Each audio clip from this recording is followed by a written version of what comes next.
Welcome everyone. Hopefully everything is working. I already see the chat is upon us, which is good. Everything's just booted up on my side as well, even better.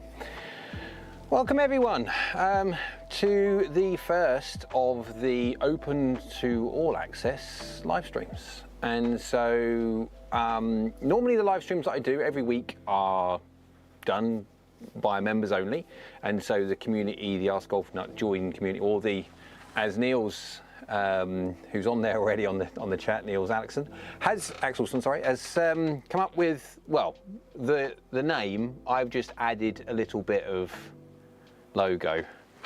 I don't know if that meets everyone's satisfaction or not. Don't know, doesn't matter. So tonight, yeah, Niels is loving that already. Good. Right, so looks good. Hello Kieran, hope you're well. Nice to have you on here. So we're going to chat about some bits and pieces so everyone else can obviously hear about. There's some things happening within Mizuno.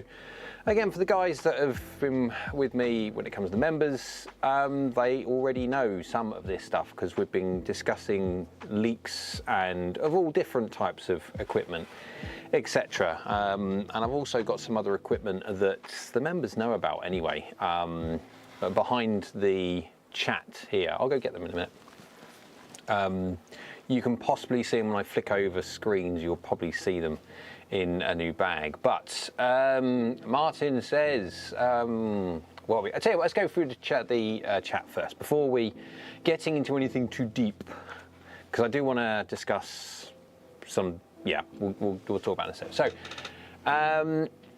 good evening in order. Good evening, Martin's Reef, all the rest of you lot. So tonight is the big pool party, not the private backdoor club scene. That sounds wrong, but yes, it is open to everybody. Stream Elements has said that it's running. The bot is happy. Be interesting to see who turns in.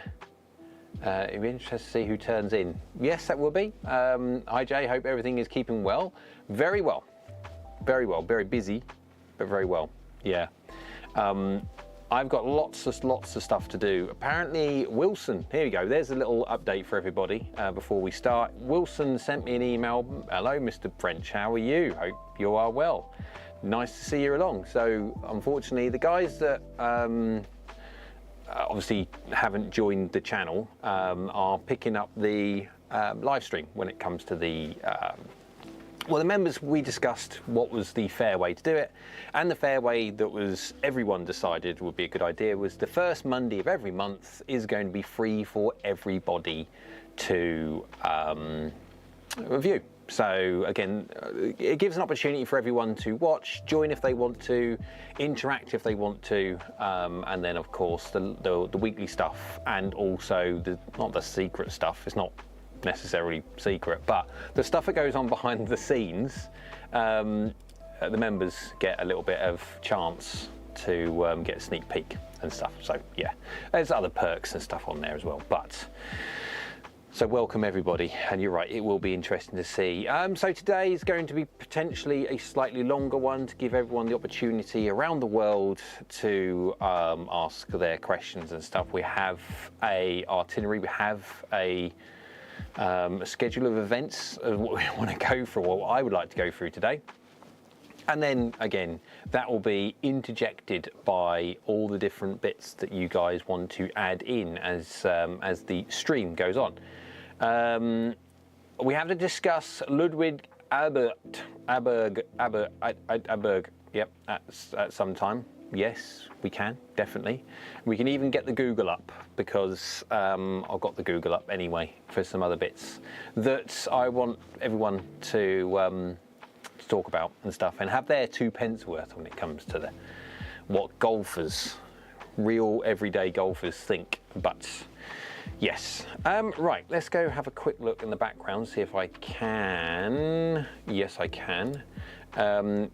To see if everything's going right on. Yes, everything's going okay when it comes to the stream. I just had a quick look at the stream health, etc., to make sure that I'm not stuttery and stuff like that. I'm assuming that I'm in focus. I know obviously you can hear me because you're replying to what I'm saying, but I'm just changing camera settings a little bit to try and get a little bit more of a depth of field focus as such, so not just bokeh effect on me. I want obviously my lovely new logo to be out of scene for the Monday Clubhouse. Daft. Yeah, so just make sure that I'm in focus. If I'm not in focus, then I'll do a quick tweak of the old lens. But everything is good. We're happy. Good. Right, so Mizuno, get it right on there. There we go. That's when you try to do the producing yourself. Not necessarily the easiest thing as well. Oberg, rather. Oh, is it? Aberg is pronounced something like Oberg. Oberg. Oh, there you go. You learn something new every day. I'm terrible at getting people's names wrong. I've made some cracking errors in my time. So, first of all, for people that can, because obviously I know when you're watching these things, not necessarily everybody is watching live streams with the capacity to be able to interact. Some people watch on TV and it's notoriously difficult to interact on TV. But for the people that can interact, who cares about the Mizuno Pro range coming? Just anyone say if they do care. If they don't care, I'll scrap the whole idea of what I was about to do and go on to the other bits. But if you don't care, we'll carry on. There's some interesting changes though. Niels is definitely interested. Even in all, I care. Yeah, I care. Look.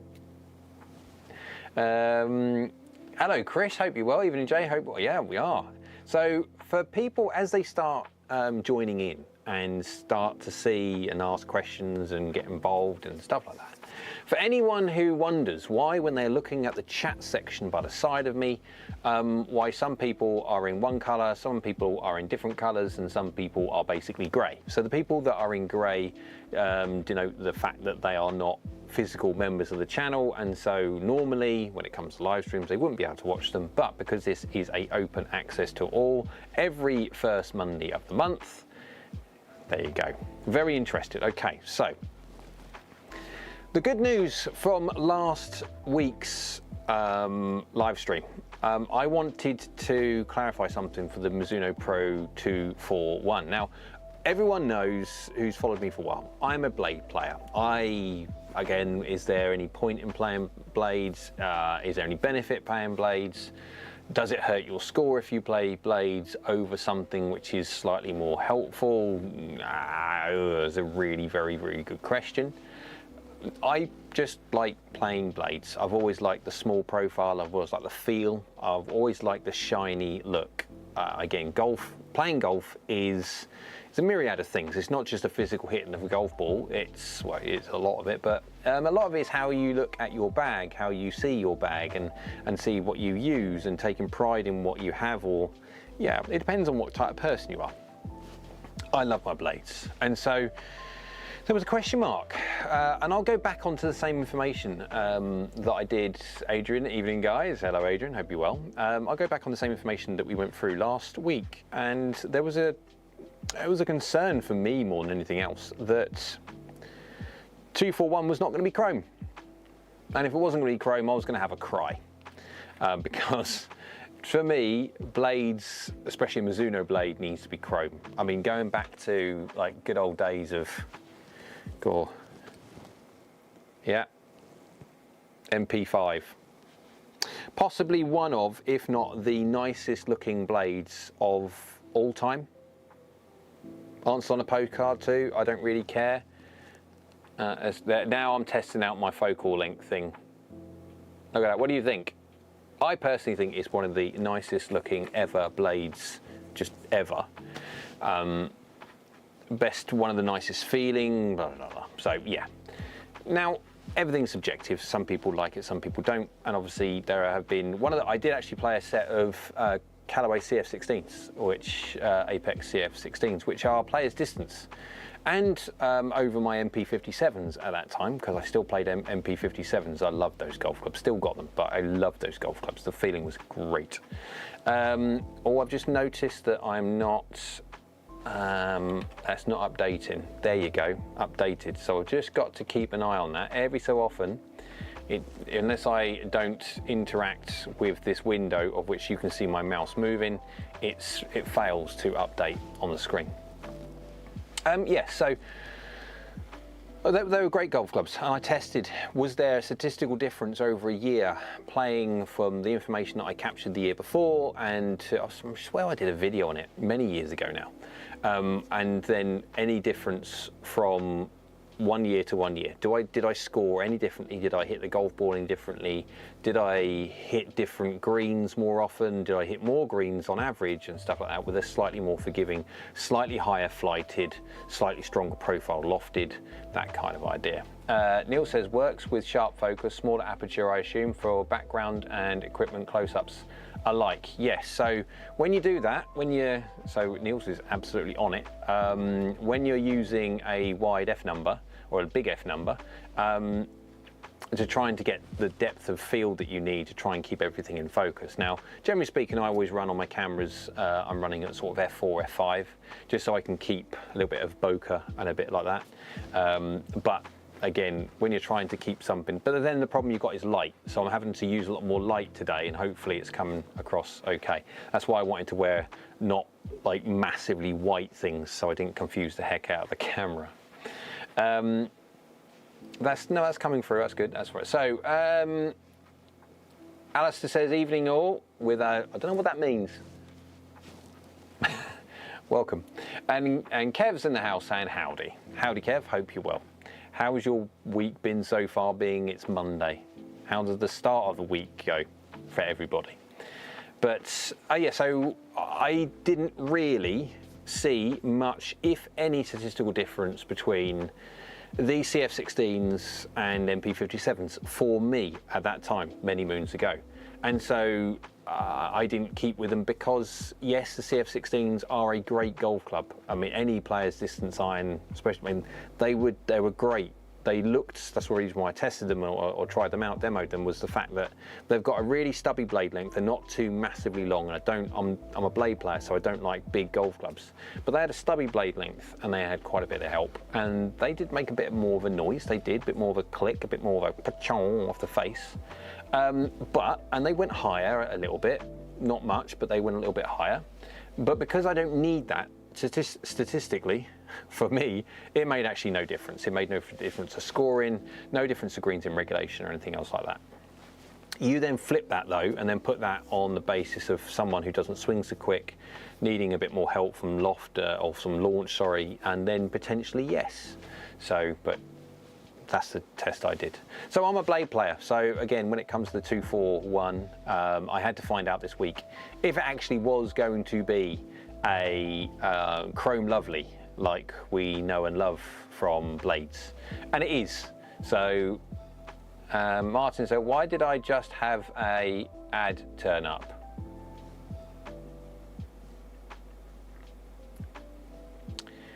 That's a very good question.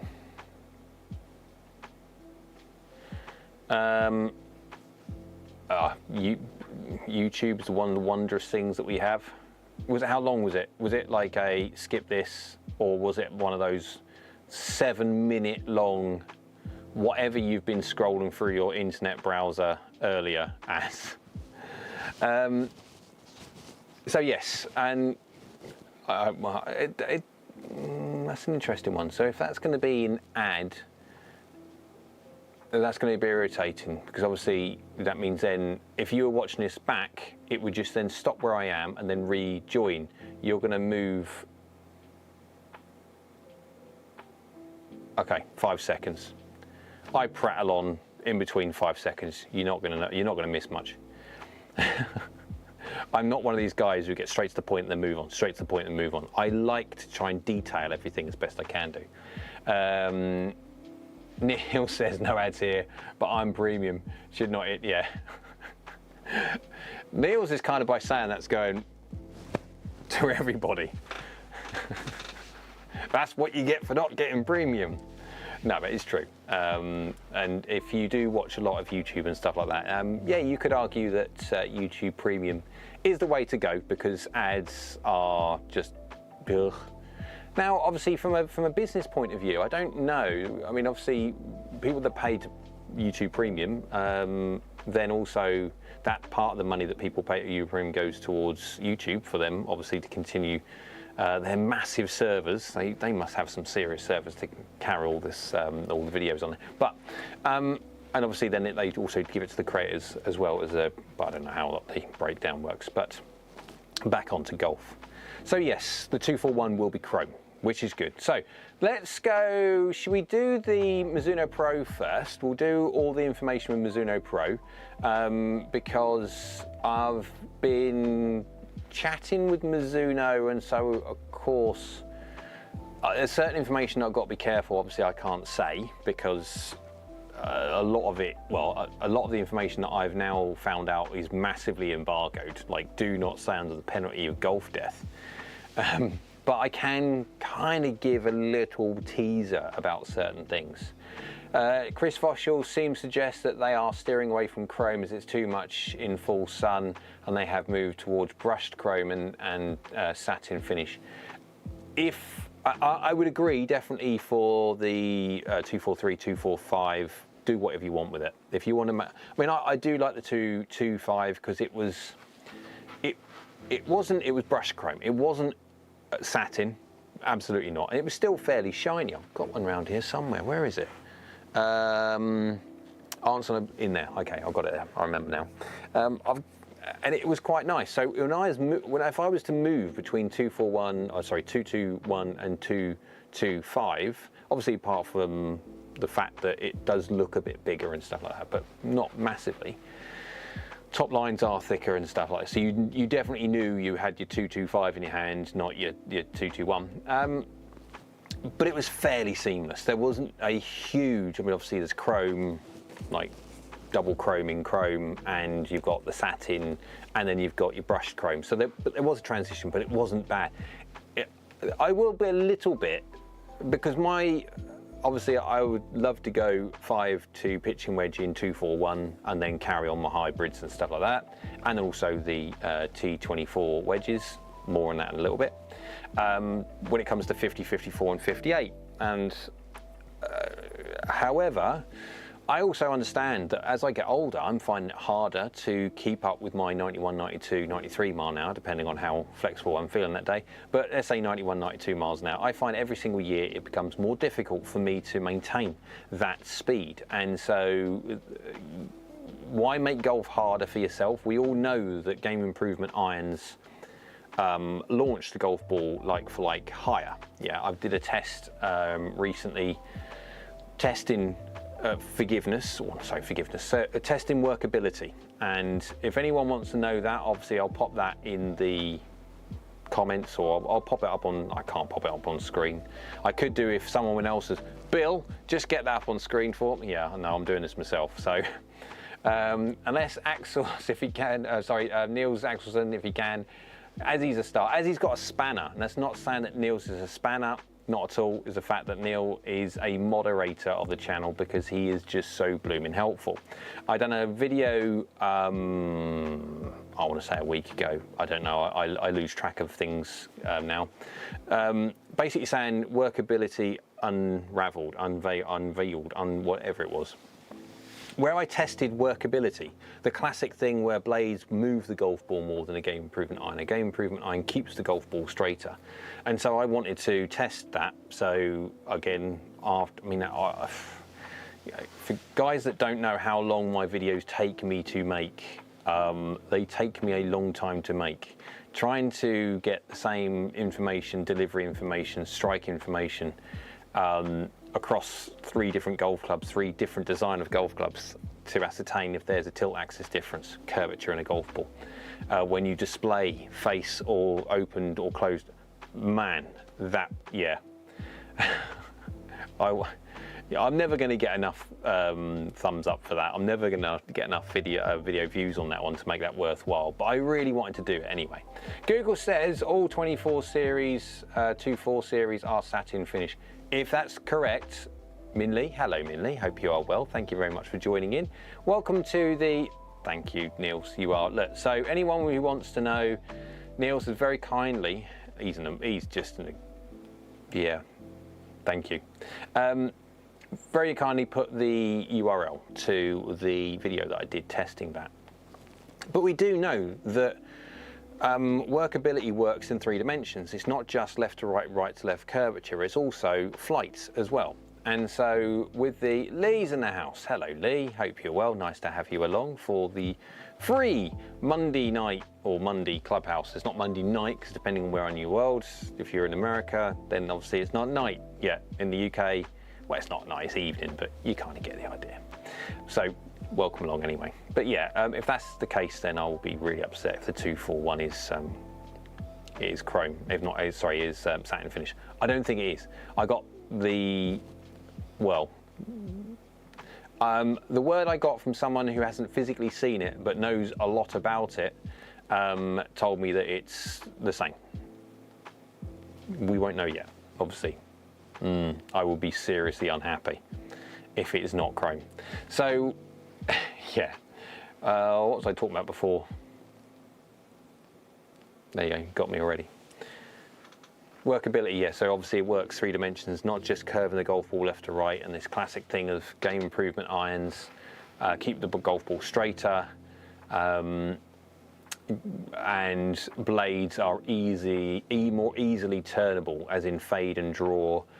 And so I did the test of straight, slight draw, slight fade, and heavy draw and heavy fade, also known as hook and slice, to see if I deliver a face open to a path by a small amount, open to a path by a massive amount, close a path by a small amount, and close the path by a massive amount, keeping everything as best I can do strike within a very tight tolerance. What does tilt more than the other? And really there was no statistical difference between all 3. However, there was a difference when it comes to vertical launch. And so under normal circumstances, keeping everything exactly the same, loft, I did the test with 3 golf clubs of the same 3 loft of 31 degrees, I think it was. And yes, there's a difference vertically. So a game improvement iron will launch the golf ball more. Well, of course it will do, because that's the center of gravity of that golf club is so much lower than the blade. So vertical gearing will knock the golf ball higher off the face.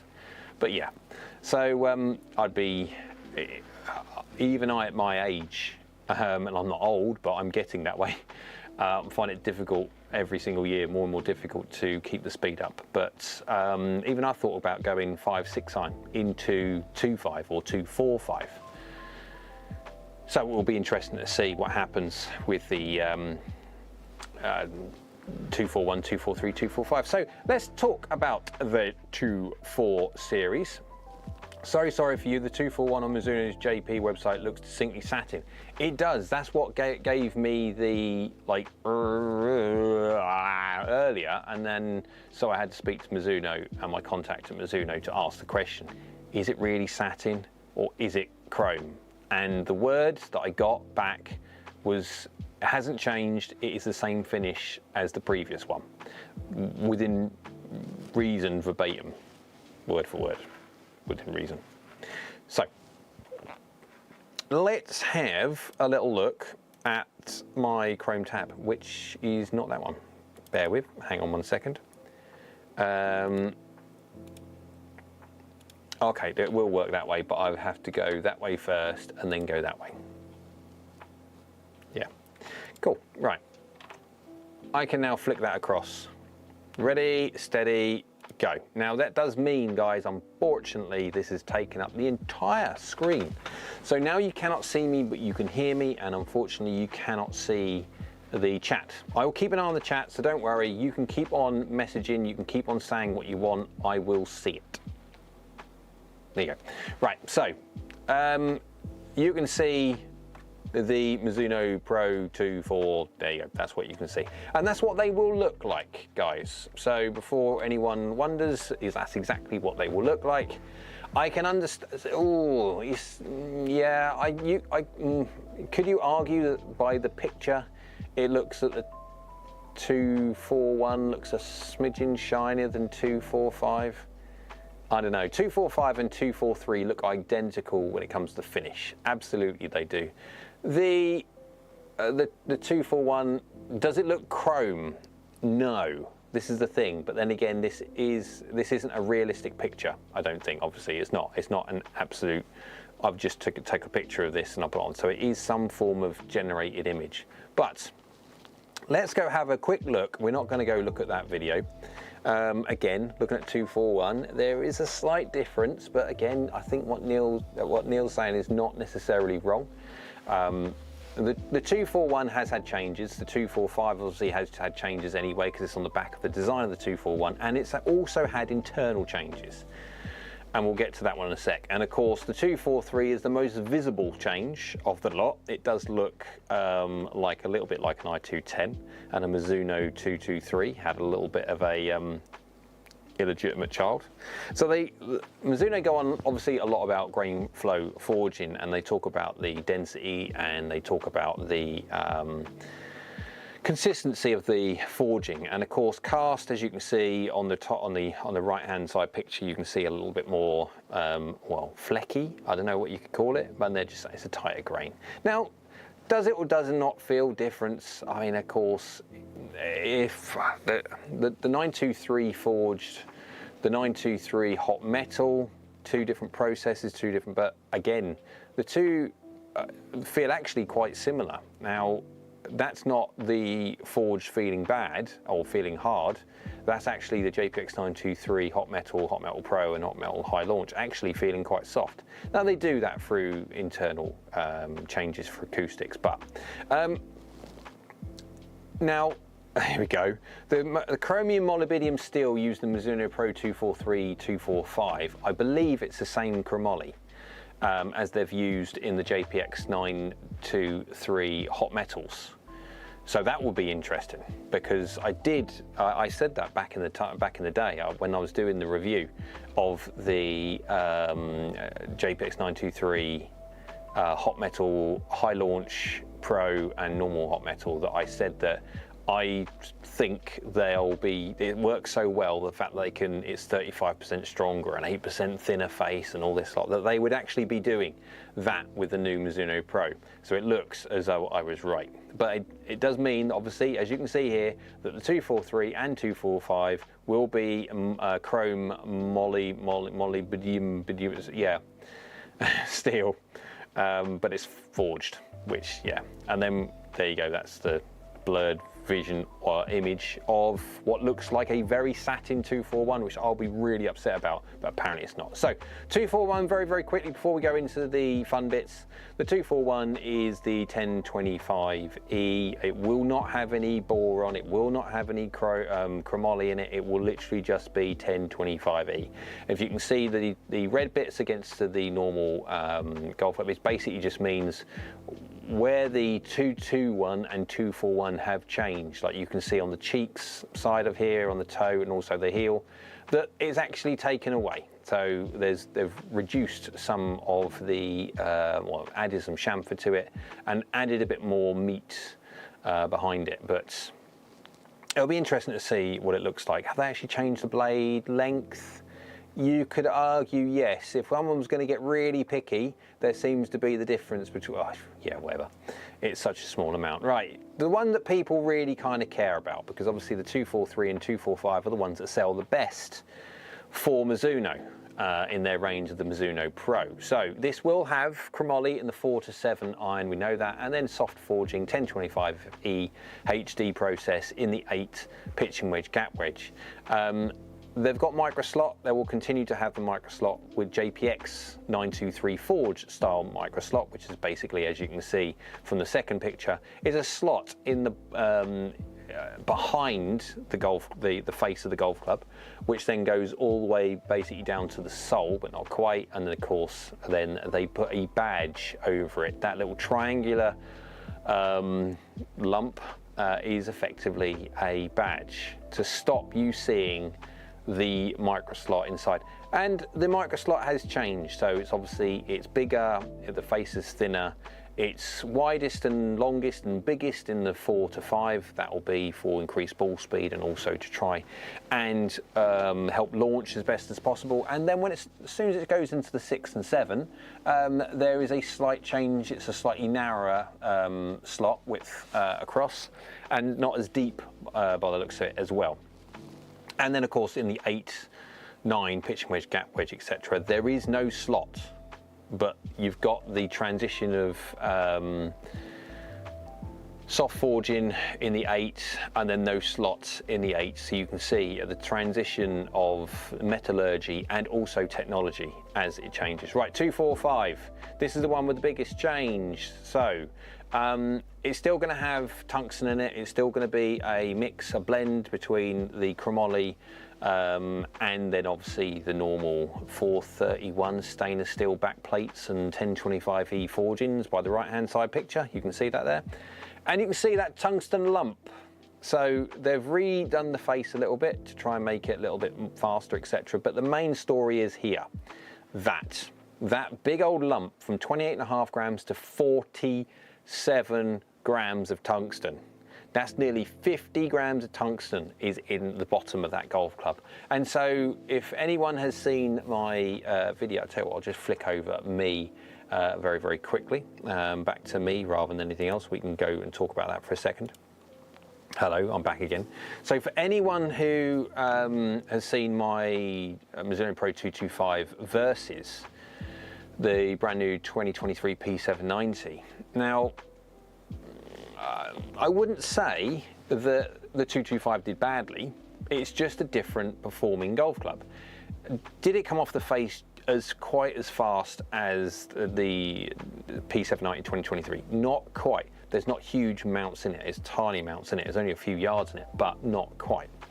But the main thing was what we perceive as forgiveness and also launch. So like for like normal hitting, the 225 launches the golf ball lower initially than the P790. I am very impressed about how well the P790 just gets the golf ball initially launching. It really, it's got a lot of tungsten in there.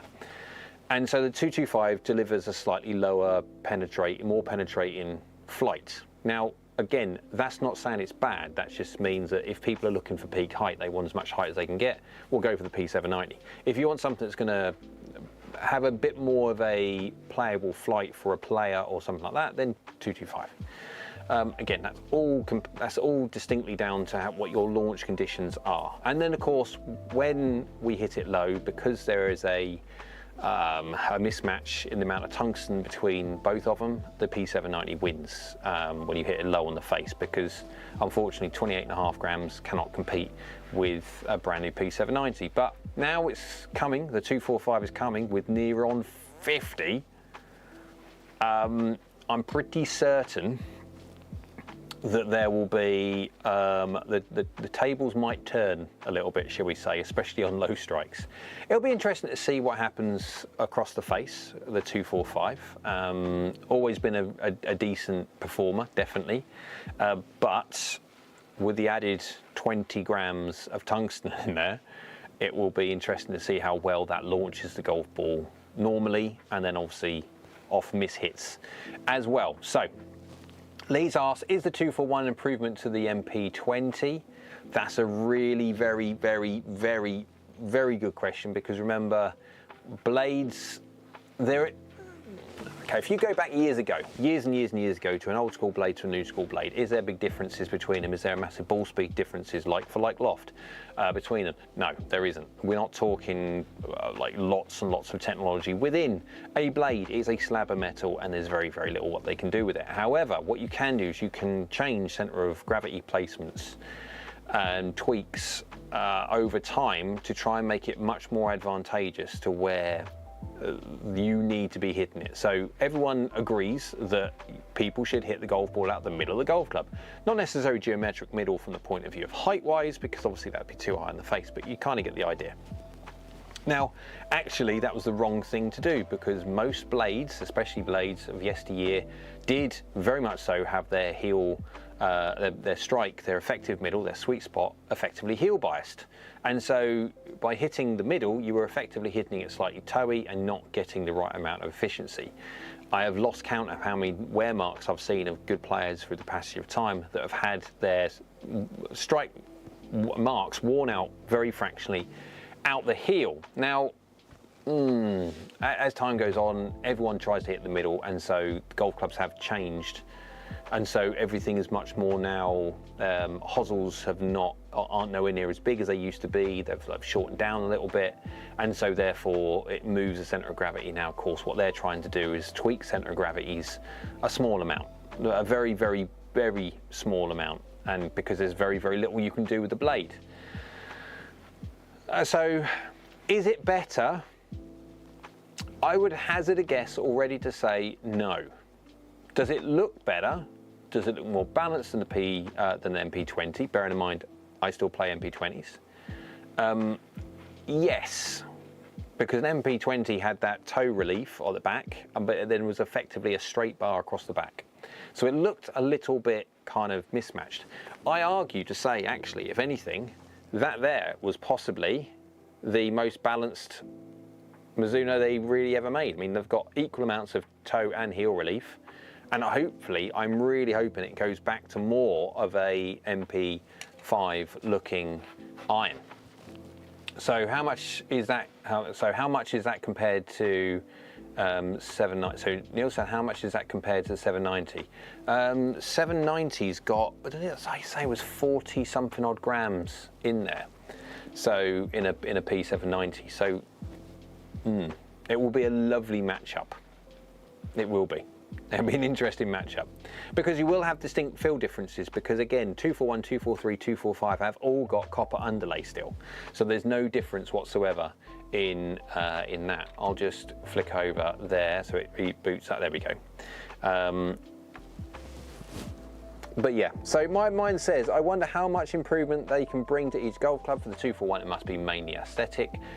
Mainly very, very slight centre of gravity placements as well. But basically, yeah.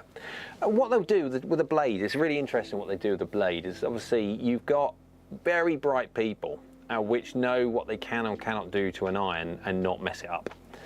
No different to a Formula One car. If you imagine a Formula One car designer, they know what they've got at the moment, and they know that if they change something, they need to wind tunnel test it and stuff like that to see if there is an advantage somewhere in doing something. But they can also make it worse, and so they're responsible for tweaking something, measuring it, tweaking something, measuring it. Now, of course, when you're dealing with game improvement golf clubs, where you've got a much, much bigger possibilities for design and changing this, changing that, moving weight here, making this a little bit thinner here, making that a little bit thinner there, messing around with centre of gravities galore, blade heights and everything else like that, which changes a lot of things. You can go crazy. With a blade, you're very much so conscious that when you've got something really good, and of course, Mizuno are known for their irons. They should be known for much else. That's what I'm going to be talking about in a little bit later on. Well, fairly soon. But they primarily known for their irons. They shouldn't be, but they are, and so they don't want to mess it up. And they don't. And obviously, the 2-year life cycles that these irons run, it gives them time to mess around, because obviously they've released 241 now. They're already releasing. They're already working on 261, I guess. Yeah, I don't want to sort of coin a phrase straight away that I'm putting my claim that's going to be 261, 263 and 265, but they're already working on 261, 263 and 265. So they've already, most likely they've already made molds, they've already made simulated molds of things and see how things work under loads, under stresses of strike and stuff. And of course they'll have a certain amount of time, probably another year or so of R&D, and then they're going to have to start getting things going in the second year, because obviously year after that they're released. But yeah, the 243 and 245 look to be quite a bit different to their predecessors. 243 has a distinct different back to it. It's much more of a V-shaped back, where the last one was relatively flat. And then 245, we've got face differences, we have tungsten differences, definitely. We have obviously change in design because it marries the 241. This is the problem, obviously, when it comes to Mizuno. They have to make sure that that whatever they do with 241, it is replicated when it comes to 245, but it can't then diminish or hold back 245 in any way from what the 245 and what it's designed to do. And so it's an interesting one, it really is. Chris says, the movement and amount of tungsten brings a 243 versus T150 comparison to mind. Would they attract a similar player, Jay? Potentially, yes. I really, again, I've got a Mr. Fitch, James Fitch from from Titleist to contact, because I'm trying to get through to Titleist and basically just start the media relationship. But of course, not always the easiest thing. Now, when it comes to Wilson have emailed me this evening to say that my samples for the Wilson stuff will be arriving in the next couple of days. Maybe Thursday, maybe Friday. So I've got that to do as well. So obviously you've got all the Wilson irons and stuff. I don't know what I've got delivered on, what I've got coming. I need to find that out. But yeah, it's I've got loads to do. I've got plenty to do. So I really want to be testing the new T series from Titleist and then putting it up against all the new ones. Because again, if anything, you'd say that Titleist are really creating a storm. Now, again, a lot of that is very, very good marketing. Obviously, you've got the YouTube guys when we do reviews. That is predominant. That's a big part of marketing now for companies. It really is. But it'll be, from my point of view, to answer Chris's question fully. For me. People need to make their decisions buying based on what this golf club does relative to the other one, whether it be a launch difference or anything else like that, whether it has a spin difference or anything else like that, and then also forgiveness. Is one more forgiving of a certain part of the golf club than the other? Or is another one more forgiving of another part of the face than the other? And then that is all depending on you, the golfer, the person watching down the lens. All of you will do things differently. You'll strike things differently, you'll miss-hit things differently. And so naturally there is always golf equipment which you'll gravitate to more, or you should gravitate to more, because they help your miss rather than hinder your miss. Mine says, how soon after the introduction of 22.4 series will the 22C? Right, okay, so I would not be surprised. Now I've got access to, I'll tell you what, let's have a look. I'm not quite sure if I should do this. Jerry, if you, well, I tell you what, Jerry, who pops up onto the live streams every so often, he's just messaged me on Instagram. I'll just literally on pop on live stream. That's Love Stream. That's a different kind of show. I'll just reply to him. So let's go. And what was I doing very, very quickly? Yes. So I'm not allowed, I will not show this on camera because I'm not sure if I'm physically allowed to do it. But I do get access to a certain amount of component updates.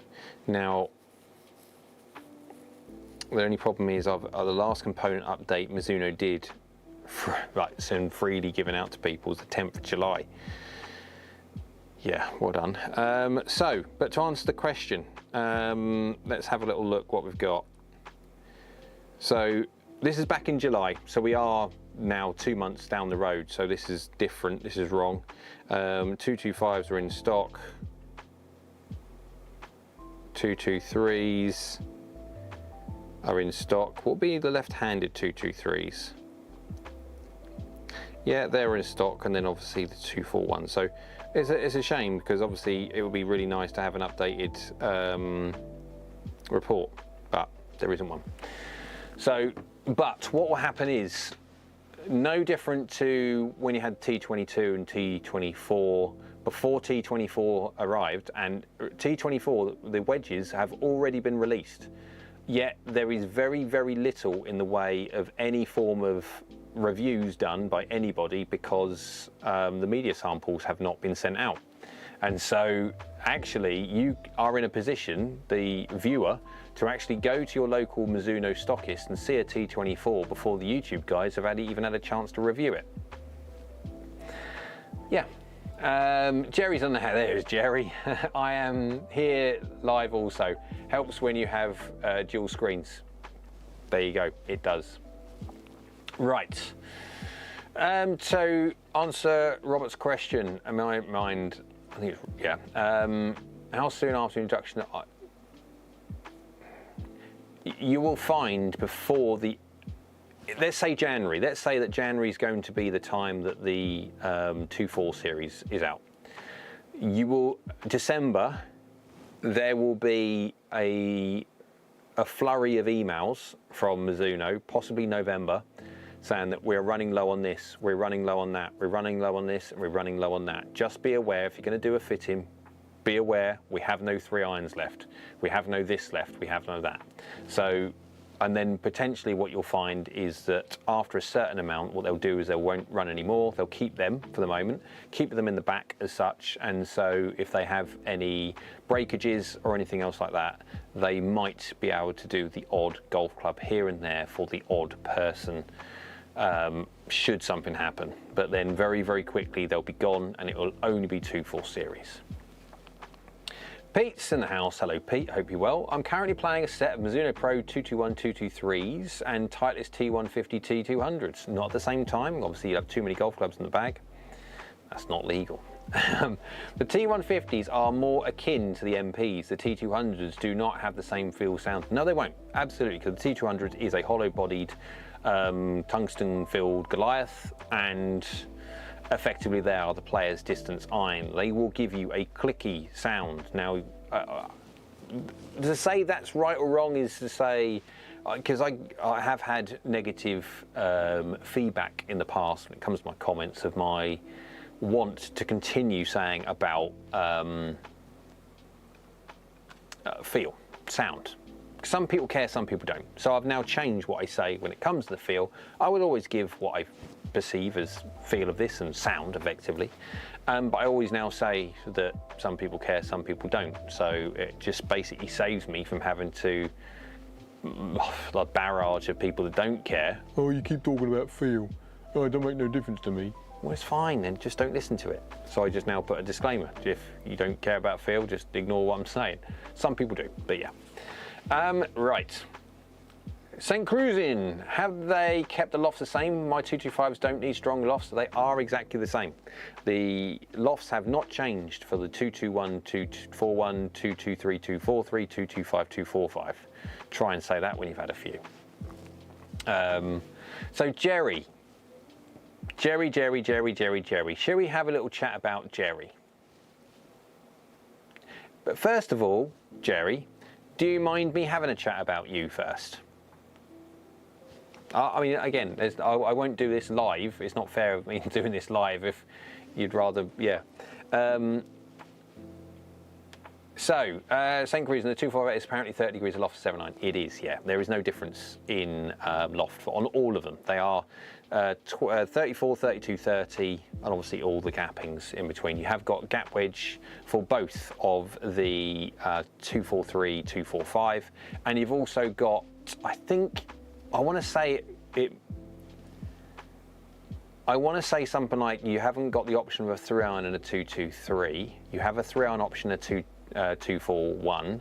You have an option of a 2-iron, 2, 3, 4, 5, 6, 7, 8. Yeah, in the 245.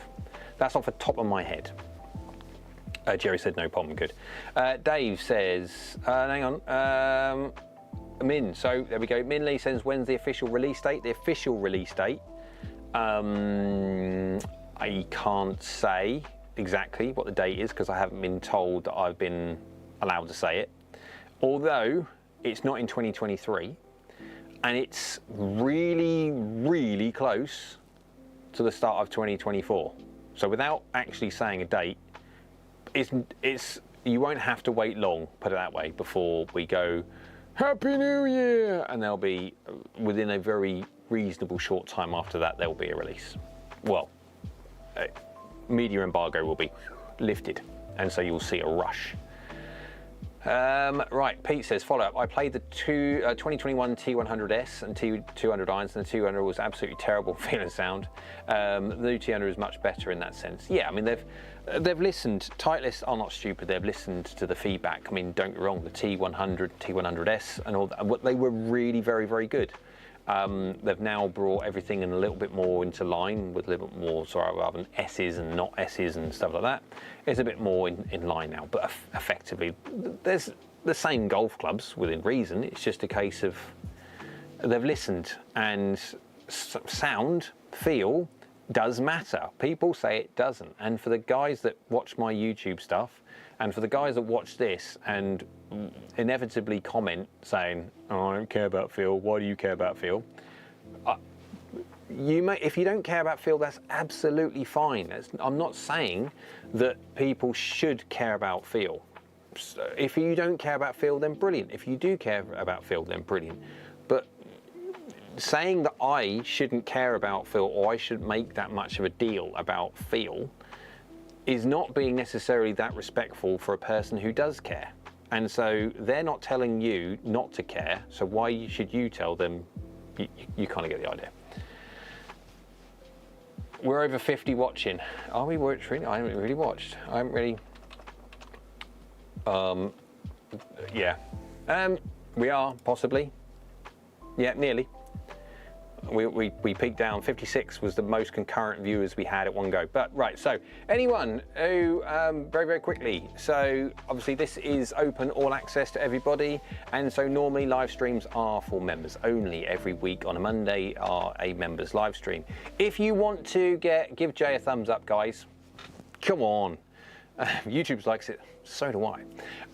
So for the guys who like getting involved in the live streams, have questions and answers that they want to subscribe, there you go. Neil, just do what Neil says. Do what Neil says.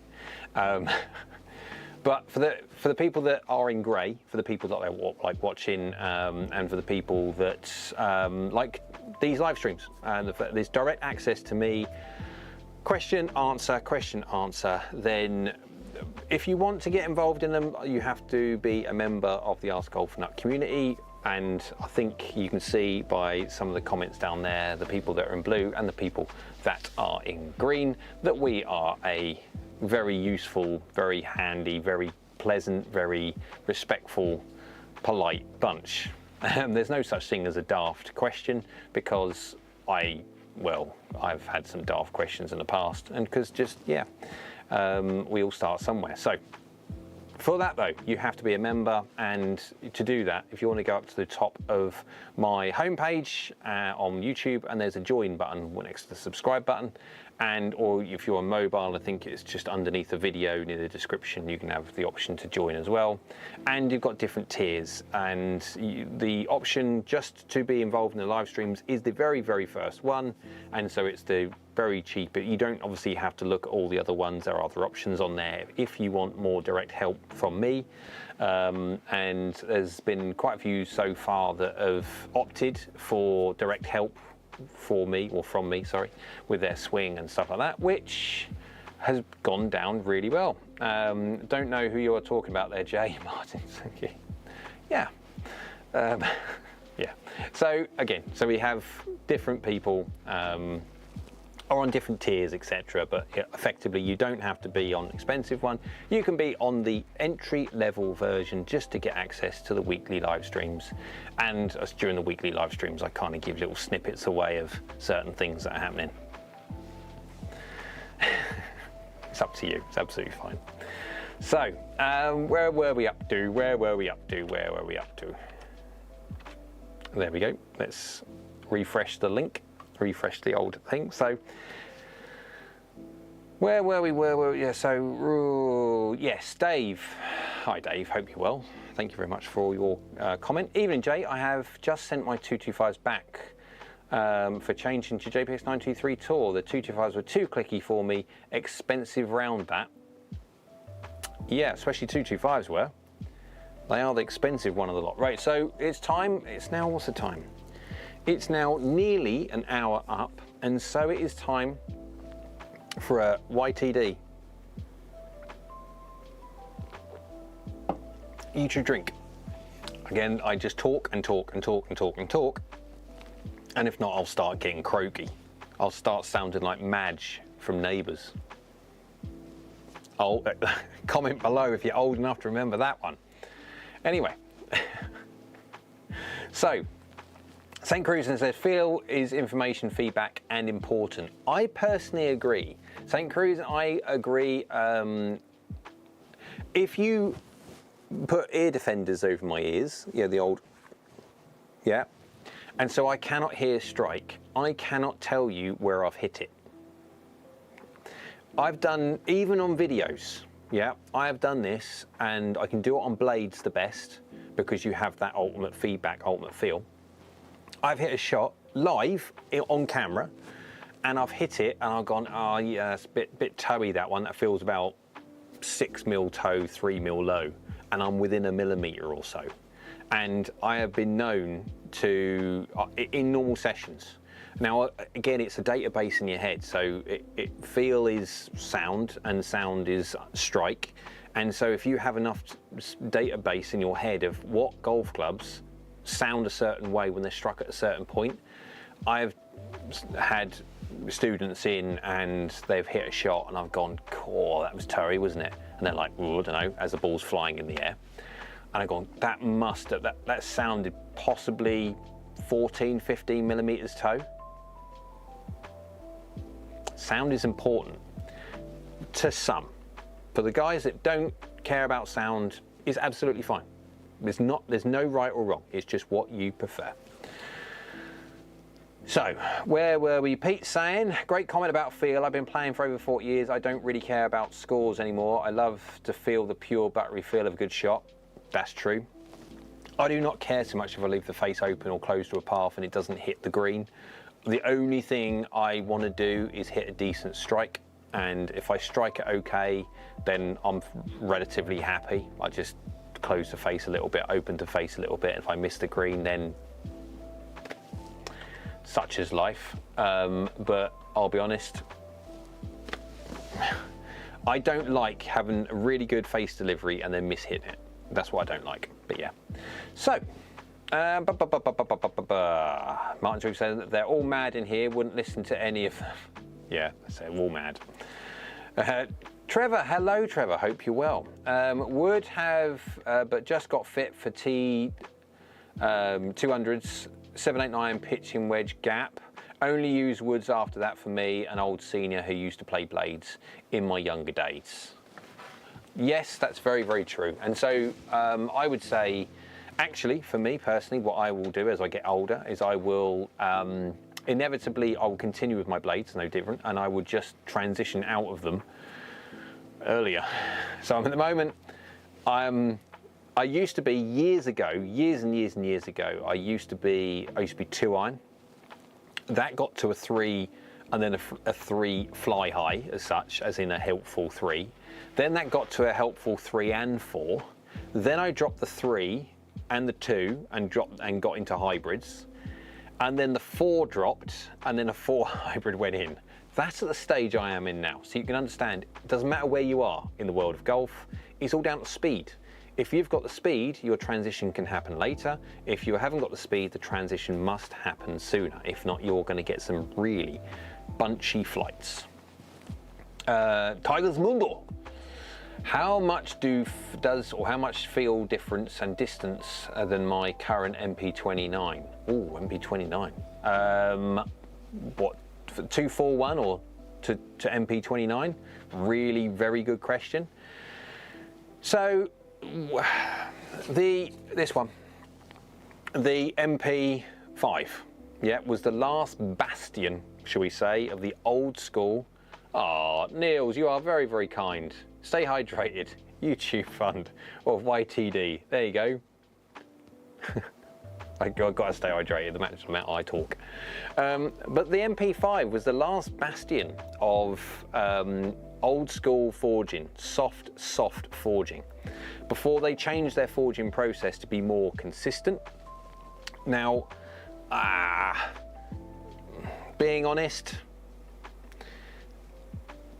the MP18 that came directly after the MP5, I personally didn't like it because, again, being honest, they changed the process, didn't have no copper underlay, and the change in the HD process did have an impact on feel, on sound, and it very, very clicky for an MP blade, yeah. The split cavity arguably was possibly the nicest feeling of all of them. So yeah, but this thing, yeah, amazing feeling golf club. So MP20 happened and they had to change things, and because everyone was within reason whinged that saying that it didn't feel like an MP5 just one iteration before, and so the copper underlay came, and the copper underlay has changed the feel for the better. Is it still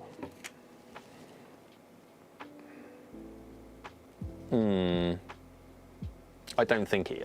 If I had a gun to my head, I'd still say an MP5 feels marginally better, sounds better, duller, quieter, thuddier. Excuse me, YouTube Windy Pops. So, my mum said I tried out a 225 on Saturday and was hitting the 7-iron 170, 174 carry, which is a lot for me. It's 30 degree. So I hope the 245s don't jump further. What I pray, do you suspect the 245 will ring? Right, so from what I understand, a very slight difference in ball speed, especially in the long irons, to give a bit more of a gapping, give a little bit more of a hop off the face to get some more peak height with that tungsten. And so everything is driven around the tungsten, because that tungsten with 20 grams more is projected to be launching that golf ball up.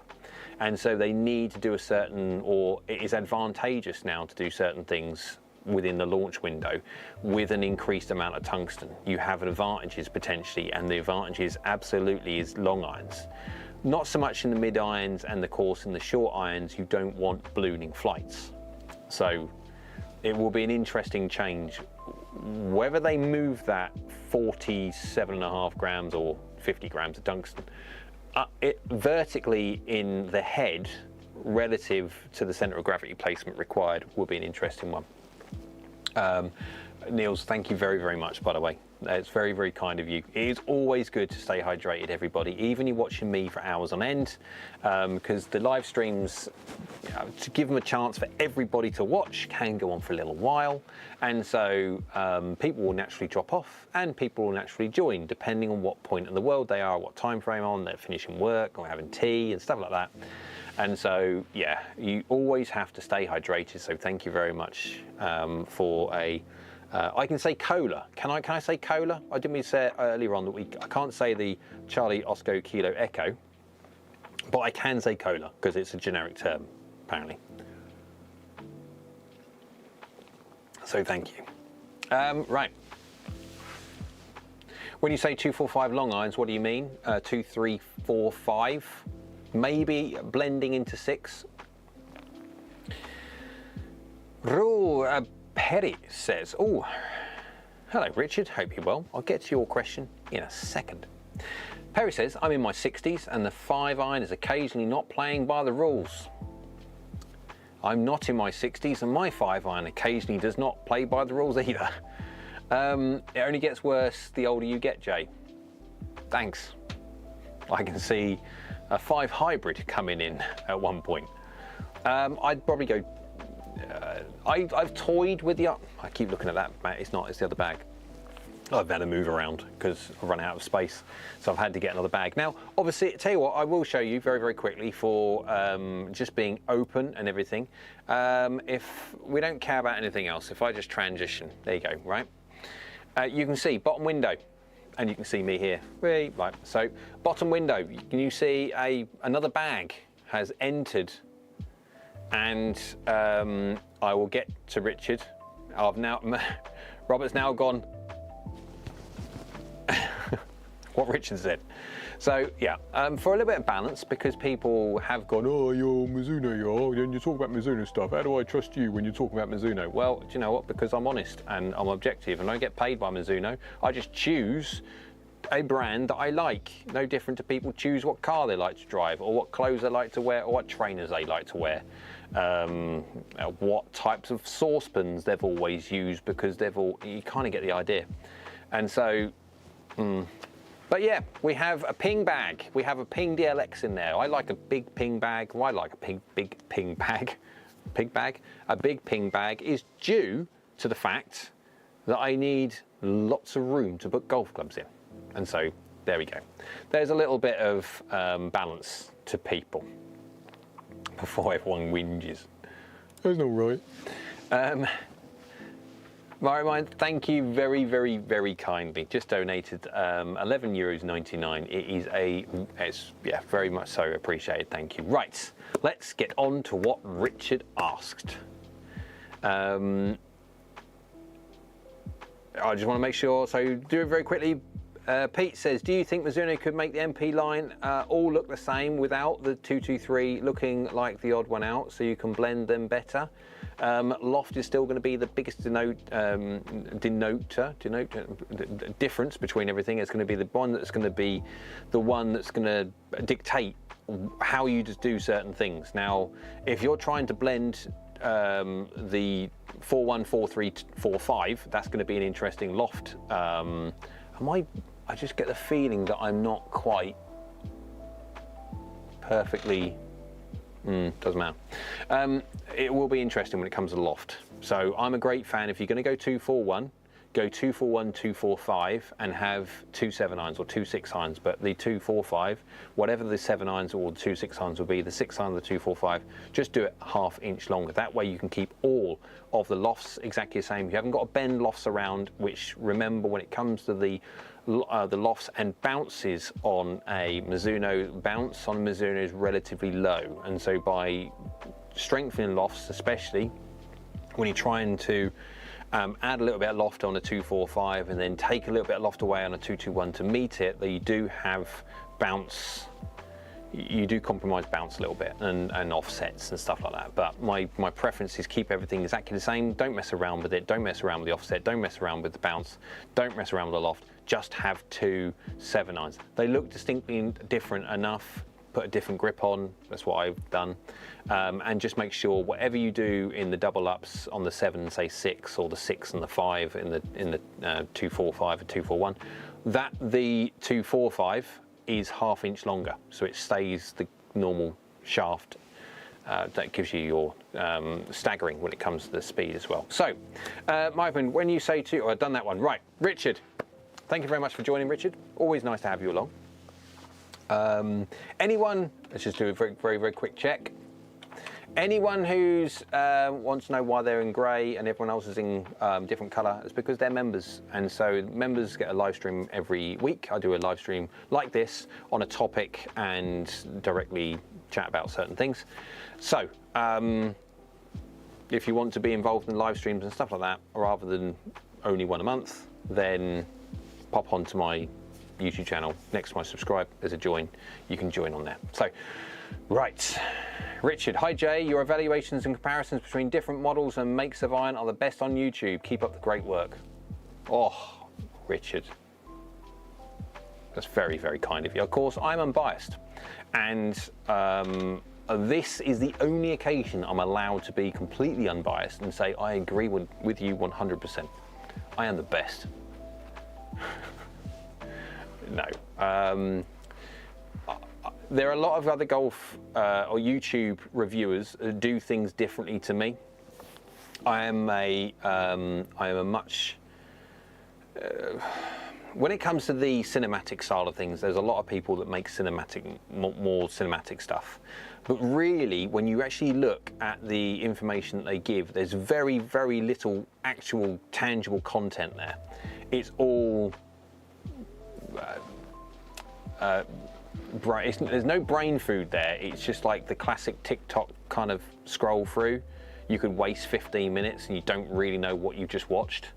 That's great, because there's different requirements for different type of people. I do not want my channel to be that way. I want my channel to be the go-to place when someone wants to know how a golf club works, and it works compared to something else, or wants to understand how well the golf club works from a forgiveness standpoint or anything else like that. I want my channel to be the go-to place for golfers to understand their next buying decision.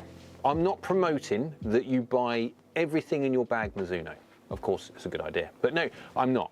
The whole idea is I wear Mizuno because I want to. That's me. What you do personally yourself is absolutely up to you. If you want Shrixon irons, if you want Cobra irons, if you want Wilson irons, if you want tailor-made irons, choose whatever works for you best, as long as it is the one that works for you best. And that's why I do what I do. I'm trying to articulate in a way where you guys can understand quite easy the differences between different irons, because there is differences between irons. They all look very, very similar, and a lot of the stuff nowadays is very, very similar, but they do things in different ways, and they protect against misstrikes in different ways as well. So my open mind, what Richard said. Thank you.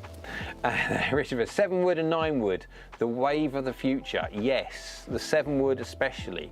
Now, 7 wood is really very, very good.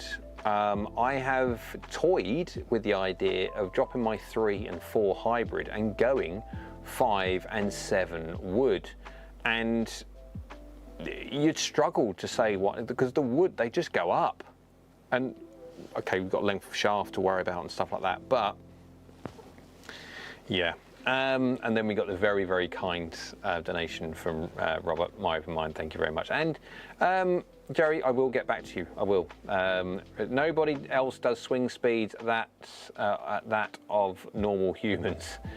Yeah, it's very difficult to do it. I'll be honest, it's really difficult to do it, because obviously when I'm slowing my swing down, it's very difficult to then keep my synchronization. I've got, as all golfers, you change swing speeds and then your synchronization changes between your body moving and your arms moving and your hands releasing at certain points, and then obviously you can't guarantee quality of strike or even face delivery.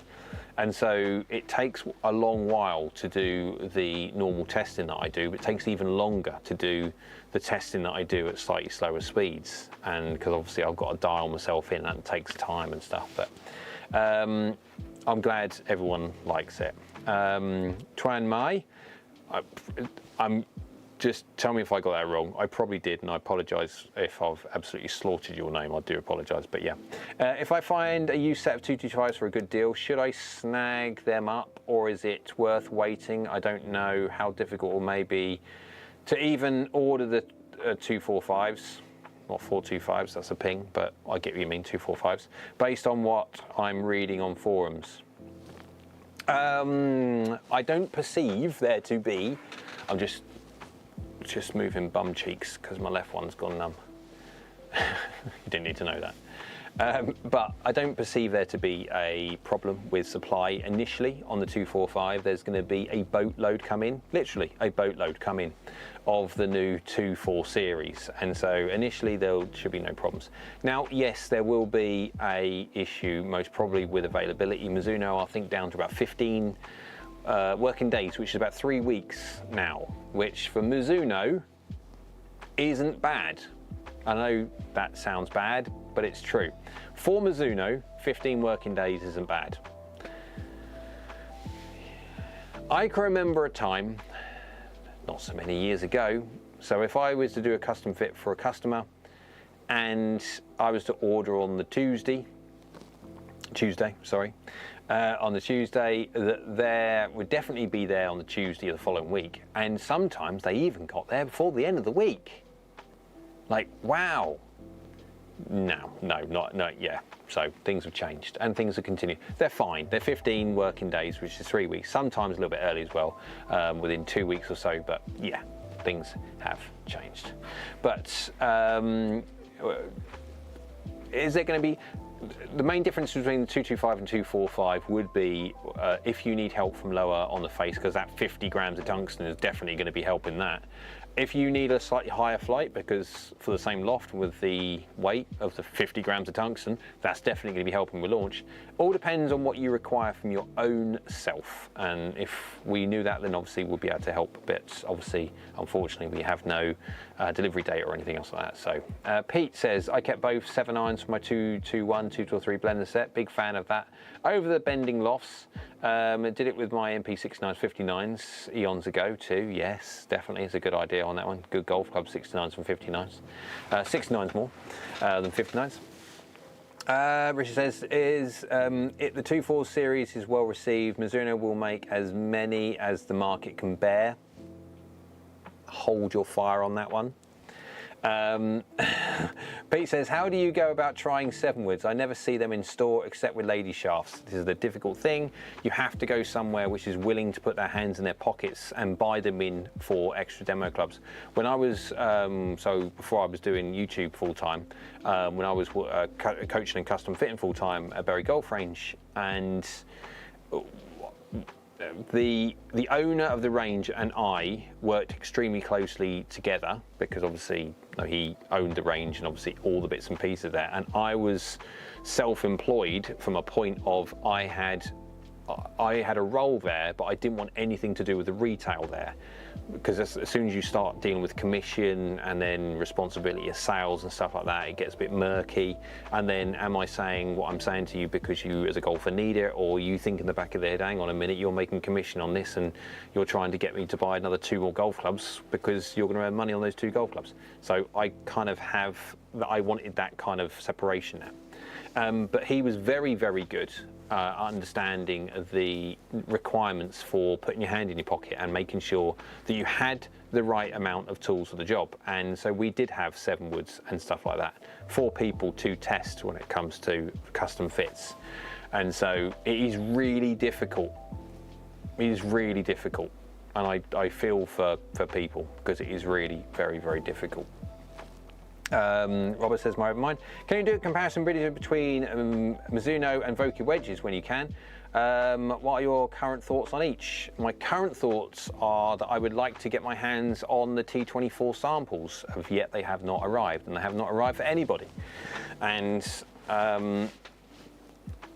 when I say they haven't even arrived for Mr. Shields, they haven't even arrived for Mr. Shields. They are just not there. So, and I think it's because of the new V series, and there's a new V grind to the Mizuno range of the T24, which proves potentially to be a very, very good grind for a lot of people. It's got a decent amount of bounce, but it has also got heel and toe relief. So if you want to manipulate the head, if you're someone who likes doing toe chips, so you raise your handle, or someone who likes to be in a bunker, lowers the handle and stuff like that, or plays little flops so you have lower your handles, open the face, I've got more potential to do that. You can't do that with a standard sole, because as soon as you open the face, the bounce, effective bounce, gets massively more, and so then you raise the leading edge and all that lot. So so where are we going to? Richard, oops, gotta go. If I hurry, I can get a quick round before the sun goes down. Bye all. Bye, Rich. Thank you very much for joining. I appreciate that. Mark, hello, Mark. Hope you're well. Hi, Jay. Just got a new set of Mizuno Hot Metal Pros, 5 to gap, and Pros, 5 to go, and a gap, I'm guessing, and a pair of S22, S23. It was either T22 or S23. You said S, so I'm leaning towards 23. Yeah. Order came inside 7 days. Very impressed. Absolutely. 7 days is mighty impressive. Very is. I mean, like, yeah, there you go. Marks on S23. Very good choice, S23. S23, one of the best wedges Mizuno have ever made. Of course, it's not a bladed wedge. It has got that little cutout and stuff. But they're doing it to try and move center of gravity much, much more towards the middle, of which it is. And so for golfers that miss-hit out towards the toe, hit a middle strike towards out the toe, it works so much better. For golfers that miss the middle to heel, then you've got the T series. But yeah. Perry says, it's been a long and busy day, so off to my pit. Excellent show as usual. And do I win a prize for spotting Mizuno Bear? Old Zuno. There he is. My little girl called Grace. When was that? I want to say earlier on the year. They come through. There's some accessories and bits and pieces come through, and one of them was the Mizuno Bear. And I said to Grace, there you go, look, it's Mizuno Bear. And she didn't say Mizuno, she said Zuno. So that is what his name is. He's Zuno Bear.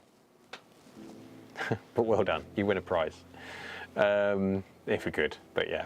So Mark, at Mark, Niels is piping up. I've got the same set at launch now, looking at wedges. What loss did you get in your S23s? Niels is now critiquing Mark, finding all the information that he can do about his new S23s.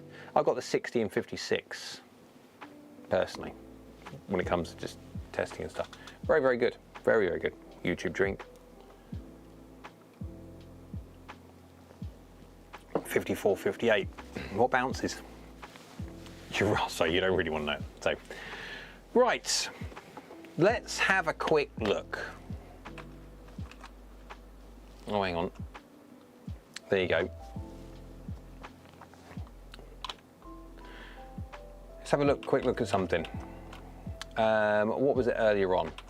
What was the gentleman who said? Oh.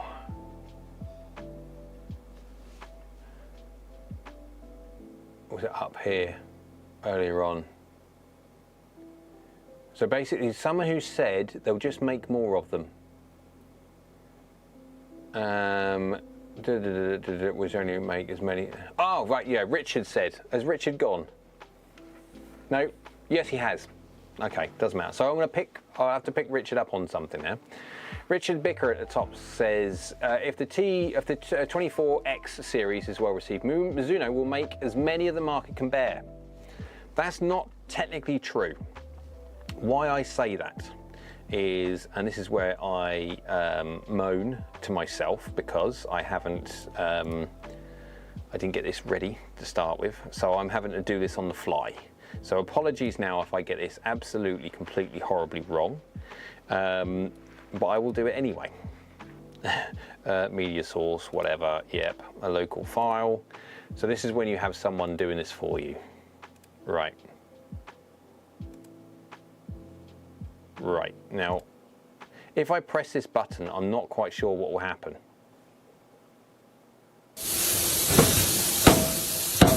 There you go. Well, can you see that there? I'll move it in a spot. I'll make it bigger if I can. Oh, hello, that didn't work. See, that's what happens when you try and do things on the fly. So, the answer to the question, they'll just make more. No, they won't, because there was that guy there, of which now you can't see.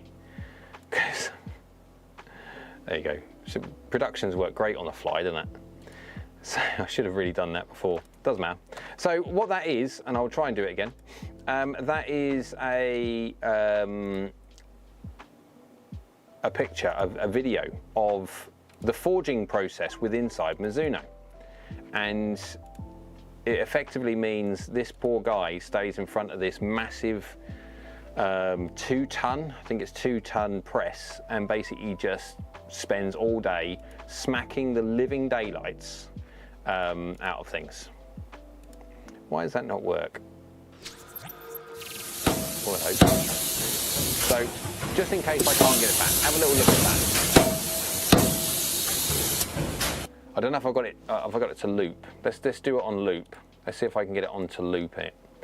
Loop. There you go. Right. So I'll loop it now so you can see it. And the video's stretched a little bit and stuff like that. It doesn't matter. So he spends all day. Look at that. Look how he's going. So he wipes it. Whack, whack, whack. Puts that in there. Wipes it. There we go. Next one in. Whack, whack, whack, whack. So the first one is like an initial forge. Whack. There you go. And then he'll clean it, there, one whack, 1, 2, 3, chuck that away. You see, like, that poor guy spends all day doing that, all day. And because those machines are very expensive and very old, you can't just stick another one in.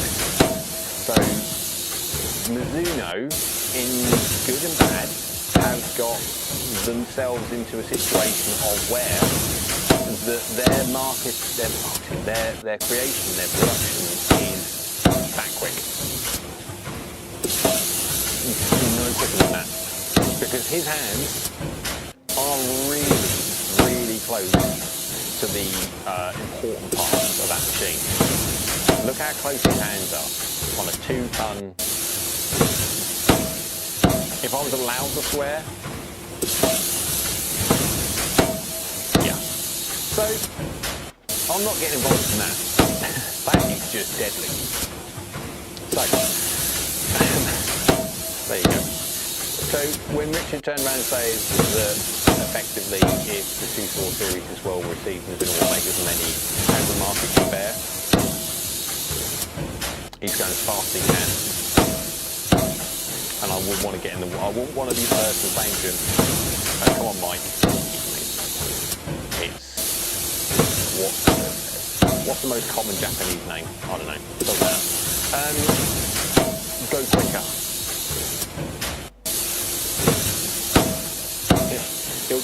It'll leave work looking like that. Oh, okay, that's handy.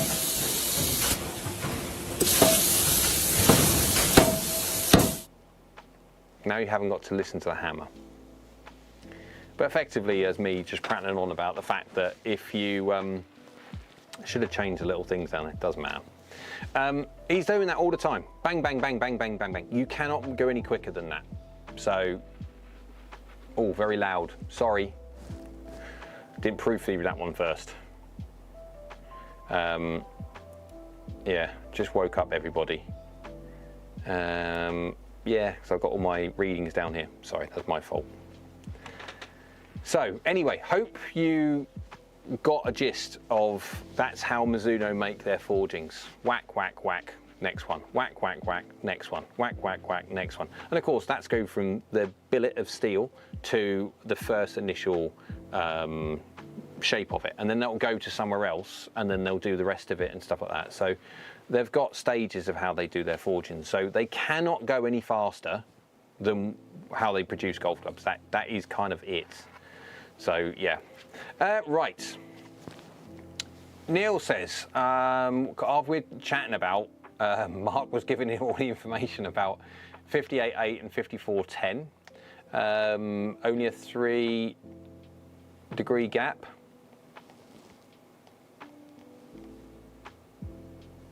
It's 4, isn't it? That would be my short wedges as well, from 54 to Hot Metal Pro, pitching wedge 42.5 degrees. What do you intend to manage that? Had the gap wedge from that set 2, gap I think it's 49.5, it is. 223 gap wedge is 51. Is it? It's been a while, I must admit. Hang on a sec, when in doubt, go have a little look. Let's have a little look, see if it is. It's been a while since I've had a look at the 223. It might well be. I'm not saying you're wrong at all, but it's just sort of refreshing my brain. You can get them bent anyway, but again, you're messing around with the lofts.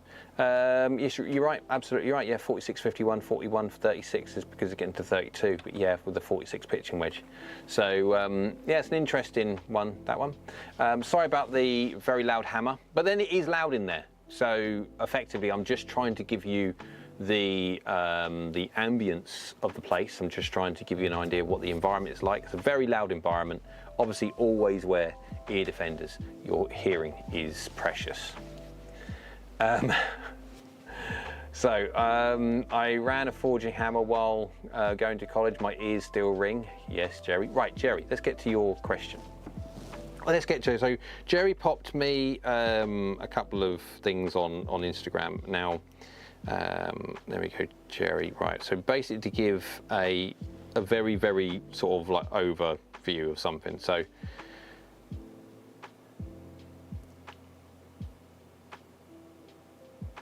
I want to read this one. Which one was it? Oh, okay, so I'll read it from the start to a certain extent, and then you guys can tell me what you think. Hi Jay, just went for a fitting for the JPX HL. This is Jerry on Instagram. The fitter says I don't have enough speed to get the ball to launch higher. So, well, that's an interesting one. So to launch higher, well, that's just what loft you've got. Initial launch is not necessarily down to the fact that you're old. Initial launch is what loft you have. Peak height and trajectory, that's down to add to speed. But so sorry, Jerry, I'm not saying you're old, but I'm just trying to prove yeah, you kind of get the idea. So need to have a club that will hit the ball a little lower so I can get more roll.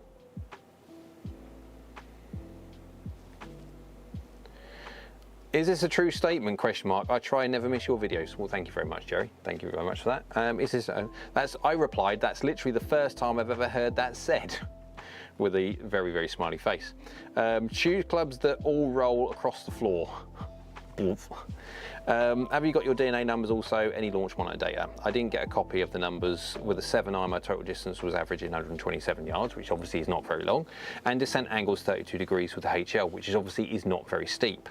My Maverick 7-iron averaged a couple of yards more, but the descent angle's 28 degrees, which is horrific, which is like proper Exocet missile. This was a free fitting at the, I'm not going to say. I'm assuming it's a very big store in the US, but I don't want to pick on anyone. And he really wanted me to try a club that looked more like a hybrid set. That's where he was right, absolutely.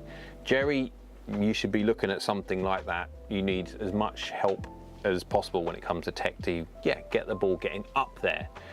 Initial launch was going to be helped by the lower, further back centre of gravity, yes, to a certain extent, although it's marginal. Loft always dictates the biggest thing, but if you've got a 31-degree lofted blade and a 31-degree lofted hybrid, the hybrid will launch that ball higher. But my big issue is that I can land a ball on the green but can't stop it. I'm not surprised if you're going in with your Maverick at 28 degrees. If I land it short at my club, they don't roll out as they keep it watered. Yeah. So then I basically just sort of said that, have you thought about using hybrids? I mean, I've just done the review and stuff of the 11 hybrids, just because they're brilliant for high handicap golfers, people that don't hit the middle, for slow swinging people. Just great golf clubs, they really are. And then he was just going to the fact he's 77 years old and hasn't got a lot of club head speed and stuff like that. So he then says, when I pull a shot, it goes 10 to 15 yards further than my straight ones, and my ears pricked up. And do you have a left or right ball flight? Assuming you are a right-hander, question mark. I have a very straight ball flight, and when I pull it, it normally straight left. Sometimes it will have a little draw. I very seldom hit a fade unless I am hitting one of my hybrids. I call it a fade, but might call it a baby slice.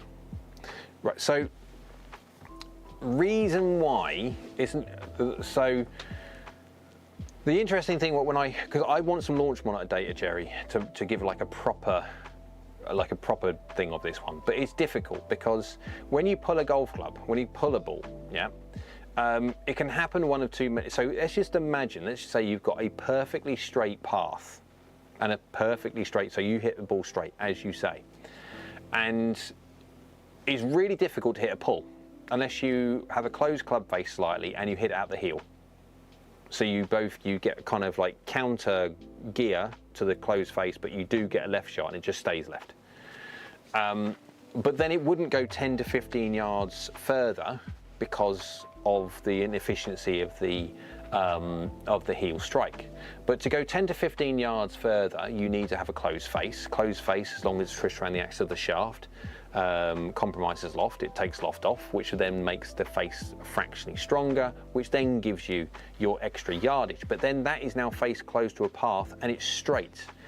And again, the only other time you can not make it go straight is if you sometimes hit out the toe and it twists the face open at the same time of hitting, but then you're talking about efficiency being taken off again and it won't go 10 to 15 yards longer.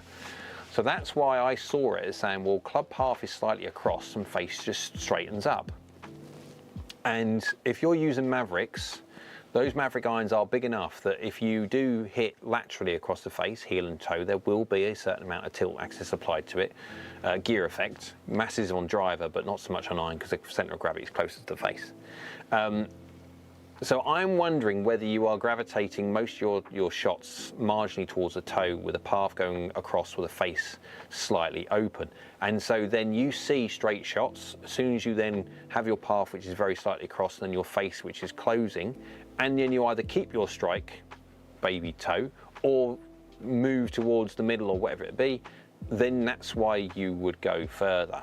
We need launch monitor data, Jerry, being honest. I mean, I am only using my experience and brain, understanding true ball flight law, not old ball flight law, to understand from what the golfer says that is happening, which is always you've got to take a pinch of salt, and this is not in any way saying that golfers lie or people lie, it's that people don't truly understand what they're seeing, and they forget certain things and also remember certain other things that they shouldn't. And so this is why when you jump on that quad, not the Teddy, when you jump on quad, on something like that, quad doesn't lie. Quad will measure exactly what happens at the point of contact. And so you get like a proper good understanding of exactly what's going on. But I'd be really interested to see if there was any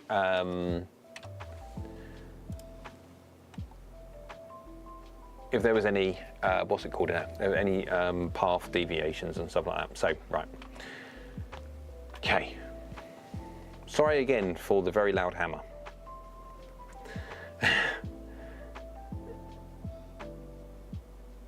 It was like being there. He must be deaf by now. I wonder how many fingers he has left on each hand. Probably not a lot. That poor guy. Minley, my wife bought an 11-7 hybrid iron from your review. She loves it. So easy to hit, higher. And is she going to buy the rest of them then? Obviously, it's no good having just one. But yeah, no, it's good. The 11 hybrid, obviously they only make that. And again, I'm not someone, generally speaking, who would promote, and it's physical promotion of a brand, unless I honestly thought they were doing something really worthwhile for golf. I mean, I have no affiliation to 11 Golf apps whatsoever, other than the fact that I think they're a brand that has saw an open in the market. They're a business, remember? I mean, don't feel sorry for them.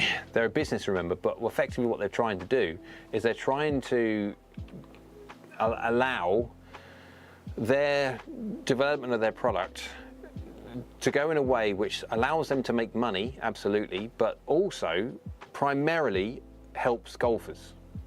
And it's brilliant, really do, I think.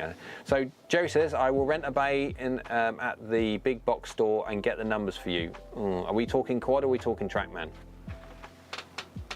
That or the big orange one? I mean, it's fine. It's fine. TrackMan's fine. As long as we've got enough information, then it's not indoors and stuff like that, and it's nice and no wind outside, and the TrackMan is set up correctly, etc., then we're fine. But primarily, I would always want HMT, head measuring tech, which you either get with the quad because it's got HMT built in, or you can get with the GC2 HMT, which is that little kind of thing that sits on the end of the GC2. My backside has now gone within reason to sleep, and so I'm having to do a shifty. You know when you go to the cinema and you watch a really long film? There you go. Right. Ending of going up is good.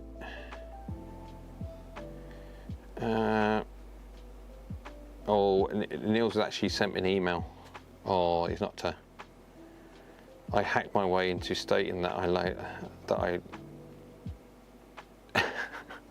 won't say that.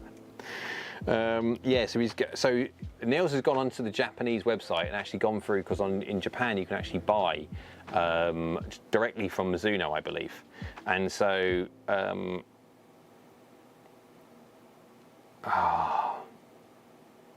he's basically saying here that the fact that it definitely looks satin, but it may be a different finish for a different market. That would be like ridiculously expensive. I'm not saying it's wrong at all. You might be right on that one, but it is very, very. It's not cost effective. Put it that way. But then Japan. No, see, I don't think, because Japan like their shiny as well. So yeah. Anyway. BTC Golf, what's the BTC stand for? Go on, let us know. Hello, first time catching the live. What's the difference between Mizuno Omoi Type 2 putter and versus Type 4? I've got the Type 4, I haven't got the 2. And so what I will have to do, if you don't mind waiting a momento, I will then go up to my little Omoi. Now Omoi at the moment, 1, 2, 3. So what do you say? Was it number 2? First of all, and then the 4.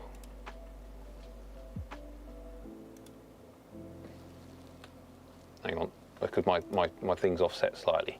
Oh, okay, right, yeah, right. So the difference basically between, I'll go get my 4. Oh my word.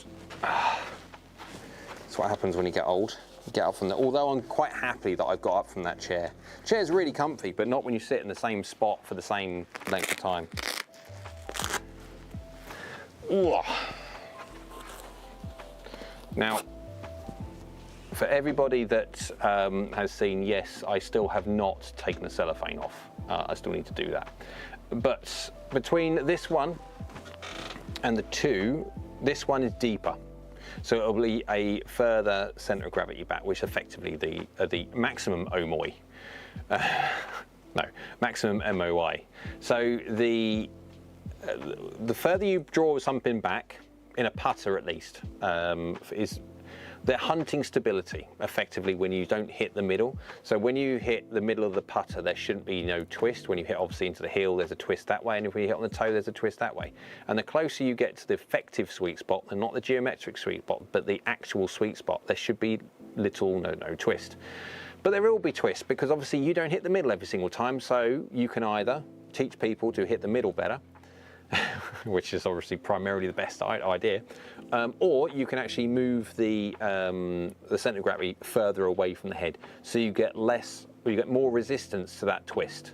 So if this head was like this long, the difference between where the centre of gravity is there, yeah, for instance, and it would be then further and further and further down, you wouldn't get so much twist. Now obviously you can't do that, you can't make something that big, it's kind of ridiculous, but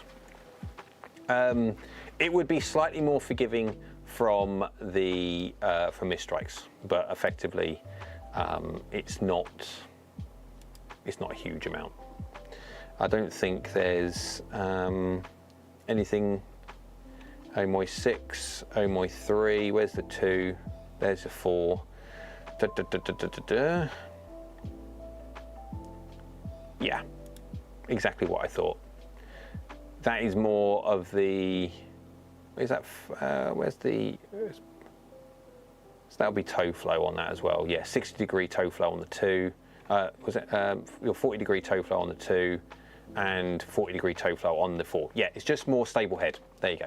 So the difference there is just a bit more of a stability in the head from a missed strike, effectively. Right, so hope that worked out on that one. BTC says apparently that's just his name, BTC Golf. Thank your parents. Right, Pete says, Mr. Mumble has welcome to bronze. I literally just sort of popped that one up. There we go. Ding! My computer's just gone dings.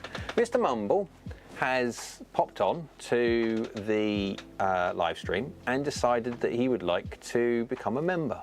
And he's popped on the bronze, and which means effectively the bronze is the lowest tier that you can go on, which gives you access to the live streams. It's the lowest tier, right? So it's the cheapest one and stuff like that, because effectively that's the whole idea. We go on, you can go up higher on the tiers if you want, like one-to-one with me and stuff like that. But yeah, just from that point of view, welcome, Mr. Mumble. I love that call sign, it's brilliant. Right. Let's go. So Pete says, I noticed I hit much farther at a big box hitting bay due to the very short firm mats that are almost like lie boards. Yeah, so there I have a divot mat. Yeah, and that divot mat is made by me, as in I custom made that. And it's made underneath with, you've got the putting turf. This is all putting turf here, so you can putt on every part of it. But that's putting turf. Underneath that is 3mm, oh, what's the word?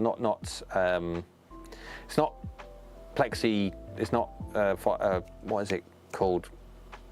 Oh, polycarbonate, there you go. Polycarbonate, basically the same stuff that they make your like bulletproof glasses from. from windscreens and stuff. But yeah, polycarbonate. Anyway, that stops, when you hit it, that stops it from shattering. This is the first incarnation of that did when I made it out of acrylic. Worked really well until you caught certain parts of it and it just obliterated. So that didn't work. So they made the V2, the version 2 was made out of polycarbonate. And so underneath the polycarbonate, you've got strips of a selection, depending on what point, of open and closed foam, cell foam. And difference between open and closed cell foam is effectively, from a physics point of view, is one is a slow release and one is a much more of a harder consistency. But excuse me. So yeah, welcome to Mr. Mumble. I'm just trying to save your source's face. I'm just trying to save your source's face by telling you it's shiny when it's not, at least in, yeah, sorry, yeah. Well, yes, well, I'll go get some pictures soon. Oh, my man, have you done a video on the latest Mizuno fairway woods? Mine 3 wood, 5 wood, now getting on a bit and are blue in colour. Yes, they are. How do the new fairway woods stack up? And I did say something about, I just now saw your video or something or other. Yay, welcome Mr. Mumble, says Neil. So everyone's giving Mr. Mumble a little bit of loving, which is always good. Mr. Mumble says, hello, I was away for vacation and work got busy, but I'm back now. Mr. Mumble says, Neil's excellent, thanks. Geo's in the house. Can you compare 245 versus 225? Which is better? When I get it, I will. So again, the good thing is, obviously, I'm not shaft sensitive, so it doesn't really matter what shaft I've got it in. I can just go get the both of them. I can already see what's going to be. They're going to be different. Are they going to be better? That also depends on what kind of golfer. If you're a golfer who requires a more of a flatter, lower trajectory, you balloon the golf ball up in the air and stuff like that, and you don't miss-hit it low that much, then the 225 possibly would actually work better for you. But with that lump of tungsten that have got, you know, nearly 50 grams in that 245, that will be a wondrous thing to test. And yeah, it'll just like a launch machine, that thing will be. And they've obviously, they've thinned the face down a little bit as well. Yeah, it'll be interesting to see all the changes they've made. YouTube drink time. But yes, Mr. Mind, I have done an ST 230 fairy wood and also what's it? Well, I do three wood. Yeah, I've got the 3 wood here. I have though I still haven't done the test yet. Oh my word. Well, the reason why I haven't done the test is because I can't do the test because embargo is not until the 25th of September, I think it is. But again, shouldn't really be showing you this, but there are some pictures that have been leaked online, so I'll get away with possibly doing it. That's the new STG 230, and that's the 5 wood. No, that's the 3 wood. That's how small a head it's got.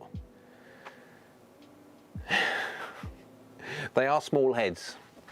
Relative to modern day, or relative to say something like a ping. Pings have like big heads, obviously very forgiving and stuff like that. If I put the wrong one on the wrong one, I put the wrong one on the wrong one. So what I need to do is I need to flick that over because I put the wrong head cover on the wrong thing. Look at this, look at the size of this little darling. So from certain aspects, honestly, this thing's like a hybrid. It's not very big. Nice though. Be interesting to see how these work. But I'm not going to put these on test yet until I've got a day where I feel decidingly springy. So, Geo says, oh, I've done that one already. Tigers Mundo says, will AI programs are or will lead you to a new pure forward design MP line in the future? That's a really good point. Let's face it, I mean, Callaway have been using AI for quite some time, and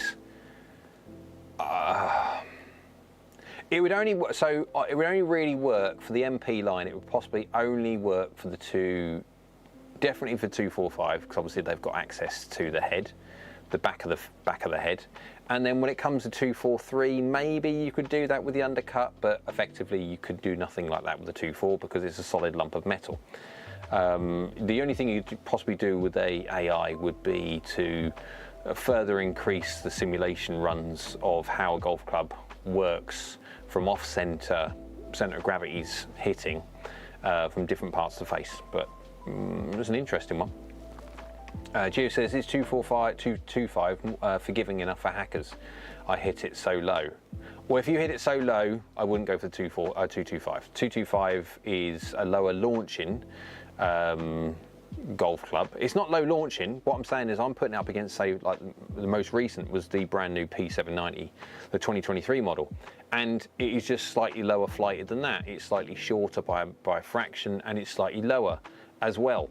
We're not talking huge amounts, but if you're someone who hits it low, why would you then why would you then select a golf club which hits it fractionally lower than something else?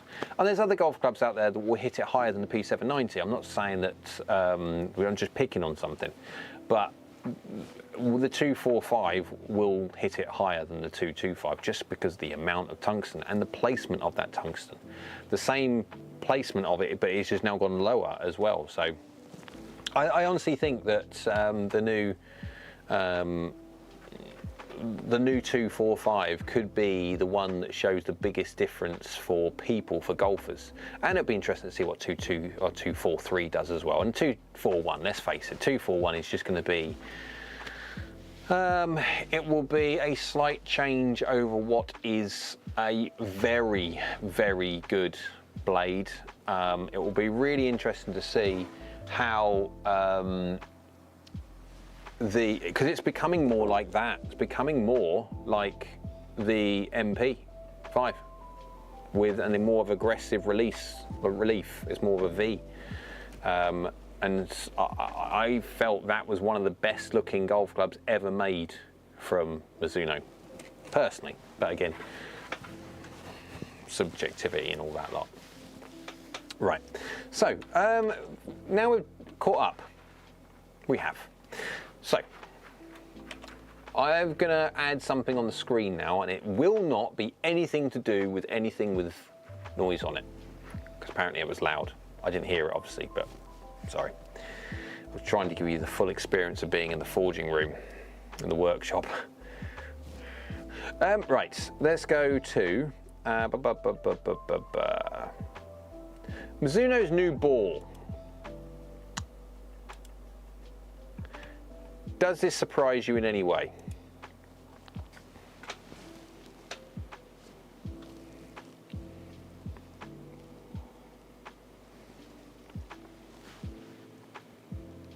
So this is the results, or one of the results, from my Golf Spy's latest ball test. And I've got a sneeze coming. YouTube sneeze. I've got to make sure I don't sneeze because that would be bad for the microphone. Don't sneeze. There you go. So, it's nearly that bad. Would you? The old ball, the old RB Tour and RB Tour X. Let's be honest. My Golf Spy hammered the old one and didn't like it. Now, I will release a video in the next couple of days discussing this topic a little bit more. And because, was it Brett? It sounds like a completely new ball based on these results. Absolutely it is, completely new ball. They literally trashed the old design and started again. I was the first or second to suggest that they test the Mizuno ball when they reached out. Happy they did. So swing speeds in the house, and he's retracted his, oh, go on, put it back on. That's right, stick it back on when you're happy.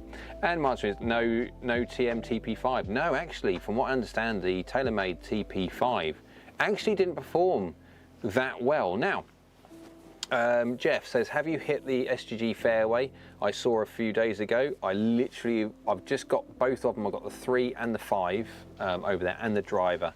Have not hit them as yet. First of all, I've got to do all the view, the 360 views of all the head and stuff like that. And of course, I like them to be fresh, so they haven't got marks all on them. Obviously, yeah, because once you've marked it up, you've marked it up. You don't get a chance to get it polished up again, brand new out the wrapper. So yeah, I've got to do that, and then I'll do my tests and stuff. But remember, they're the G range, and so they are going to be like low spinning heads. So yeah, that's going to be an interesting one. There is OS. There is. But I do actually, honestly, I don't. So for the fairway woods, yes, they're going to be for the low spin bombers out there, right? So get that one definitely. Right. When it comes to the driver is a very interesting beast because of the adjustability amount you've got on it, and the fact that you can move the weights a lot, and the fact that it's a low spinning head. Now, a lot of people say that the low spin heads, the ultra low spin heads, are for 1% of the golfing world, and generally speaking, you're absolutely right, they would be. Not many people have a swing speed so great that they struggle through speed related spin.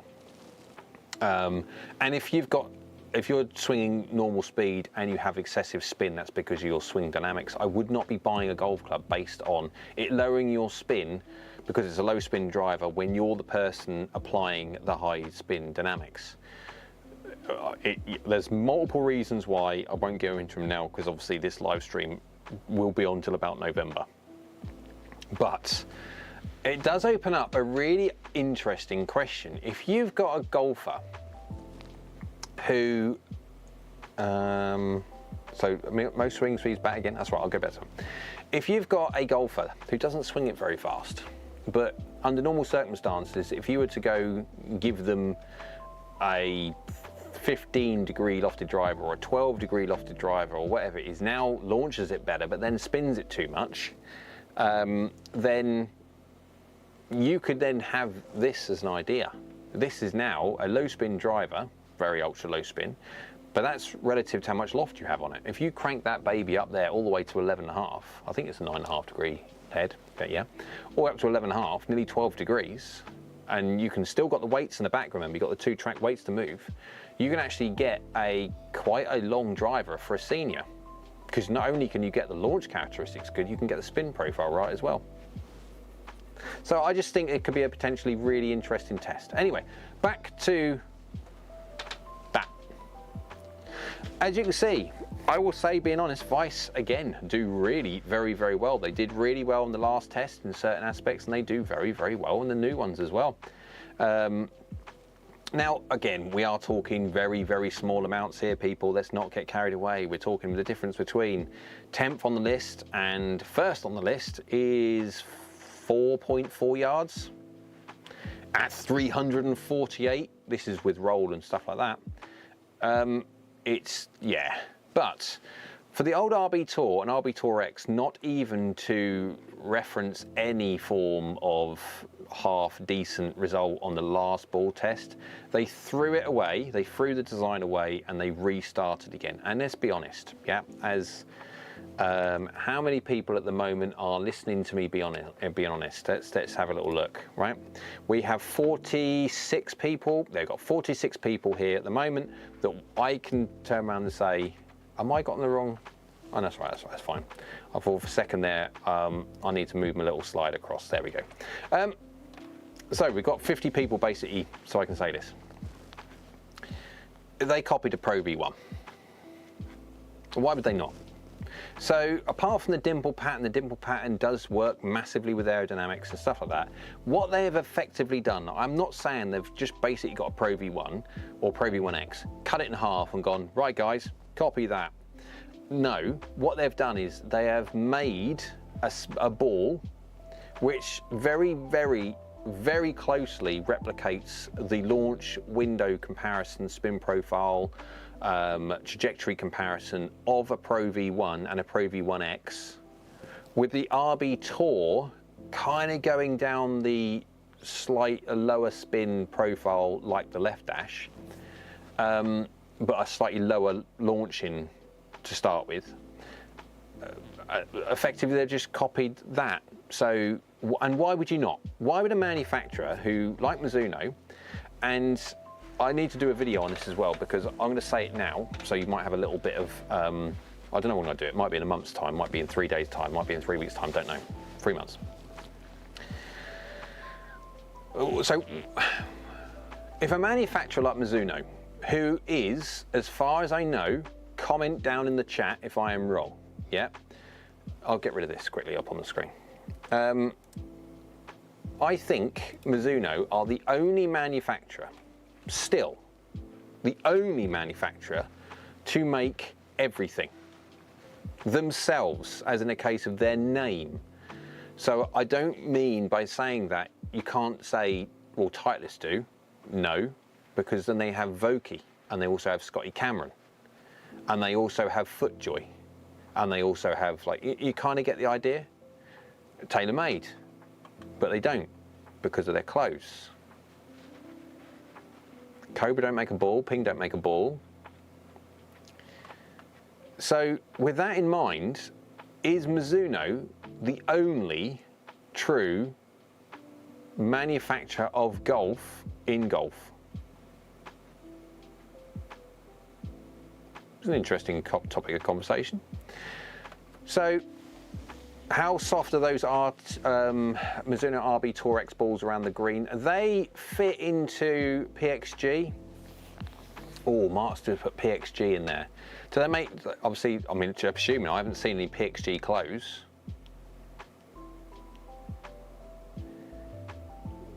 Do they make PXG shoes?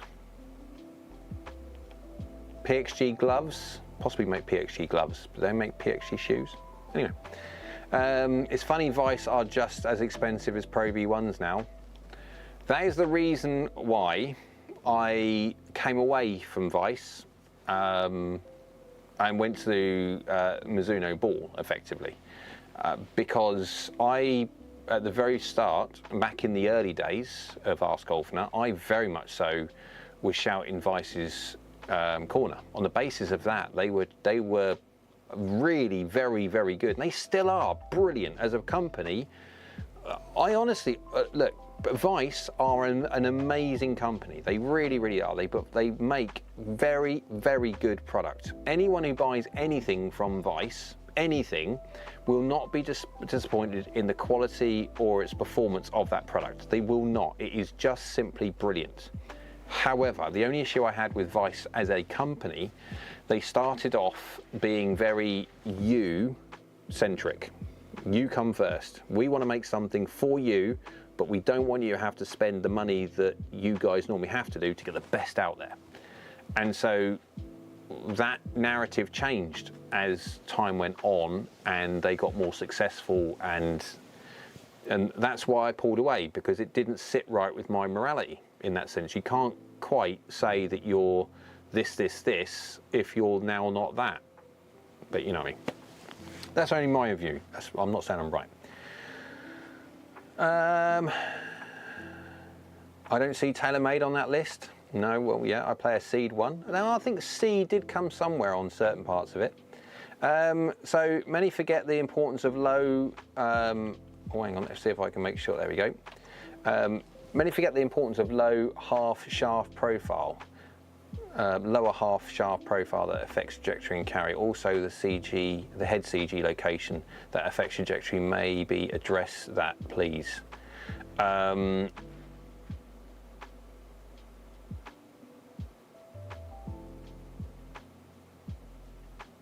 So you're saying, sorry, slow swing sprains, sorry, many forget the importance of basic, what old school people used to say, kick point. I'm guessing that's what you're saying. And, well, bend profile. So a lower portion bend profile that affects trajectory and carry. Also head CG location that affects trajectory. Maybe address that, please. Yeah, well, that's true for 99.9 something% of golfers. Shaft matters, and shaft matters a lot. And so make sure that you get correctly fitted for your shaft bend profile requirements, and then have the conversation about what you need and what you want out from your shaft. And if it is slightly increased launch, then once we know your bend profile, we can work with that when choosing the right type of shaft with your requirements on there at the same time. Everything causes an effect, and what you want from your custom fit is to make sure that the effect you get is every part of what you require. And so every part of that slow swing speed is absolutely right. Shaft matters, it does. Just because it doesn't matter to me, it has no effect on me whatsoever, doesn't mean in any way, shape or form I've ever said that shaft doesn't matter. It just doesn't matter to me. That's it.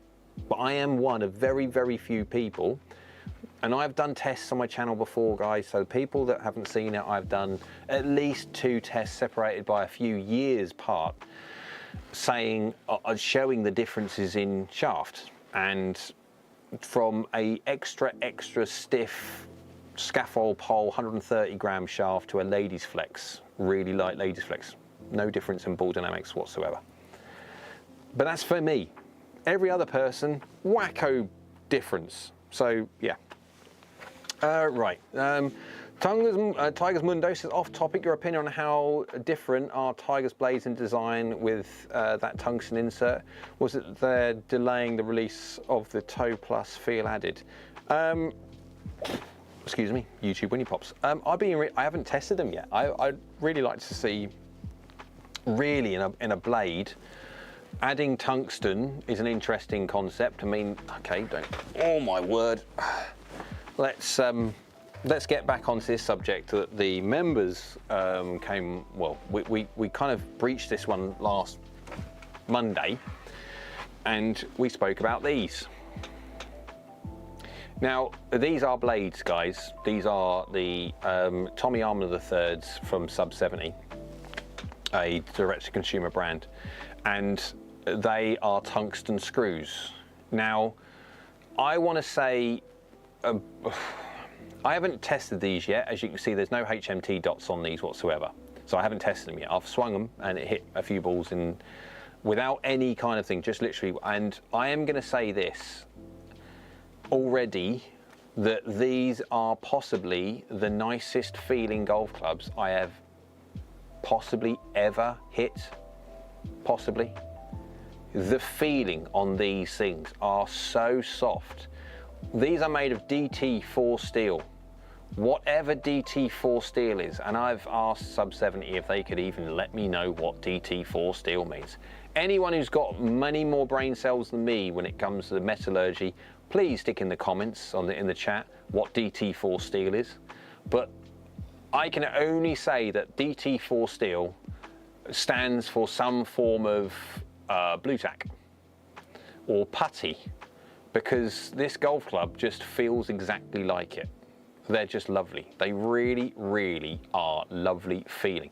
Now, okay, looks, that's really going to cook people's noodles. Yeah, but feel-wise, wow. That's got tungsten screws in it. So again, tungsten do work in blades. Tungsten in the toe end of a blade will always be, because the center of mass is much more close to the heel because of the standardized blade design. Now, again, when we're looking at golf clubs like this, it hasn't got a huge neck to it. So it'll be interesting to see. I'll start seeing if there's any tilt axis applied to the golf ball through middle strike, face zero, path zero, strike zero, if there's any tilt axis applied to it. But yeah, so so how soft are those RB Tour X balls around the green? They're in the firm-ish category. So they're not super firm. They're something like 95 compression. I want to say, I've said it myself. But they do compress it, so effectively that is true. So I can say compression because that's how the test goes. They basically squidge it. And so, yes, they possibly on the mid to firm. In respect to other golf balls, they're not that firm at all. The RB Tour, which I play, is even softer. It's not as long as the RB Tour X. The RB Tour X, being a higher compression golf ball, will hit the golf ball, that will hit fractionally faster off the face. Fractions. Like fractions. I wouldn't get overly, yeah. Yeah, I know. Sorry, Kieran, I did drop the C-bomb, and that was the compression. Drop the C-bomb! So, anyone else managed to come up with a manufacturer who does everything in golf? Mizuno RB Tour X ball is a nice ball to use. Only criticism is the cover does still get chewed up, especially with wedges. Now, that's really interesting because I've put the Tour X and the RB Tour up against Pro V. Now, come here, you little thing.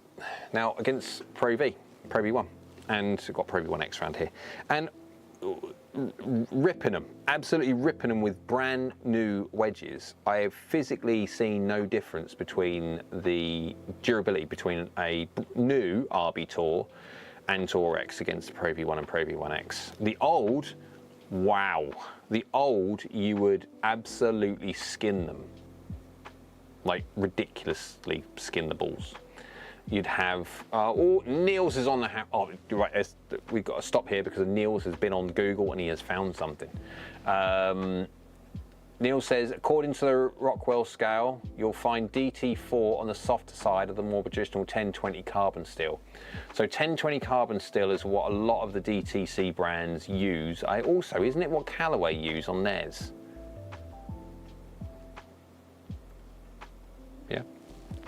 You'll find DT4 on the softer side of the more traditional. So that's, yeah. And I noticed as soon as you hit it, Wilson make most golf stuff themselves. Oh, Wilson, that's really good. Okay, Wilson, clothes. Do they make Wilson clothes? Wilson shoes? Well, obviously Wilson make lots of sports stuff. But do Wilson make golf shoes? And do Wilson make clothes?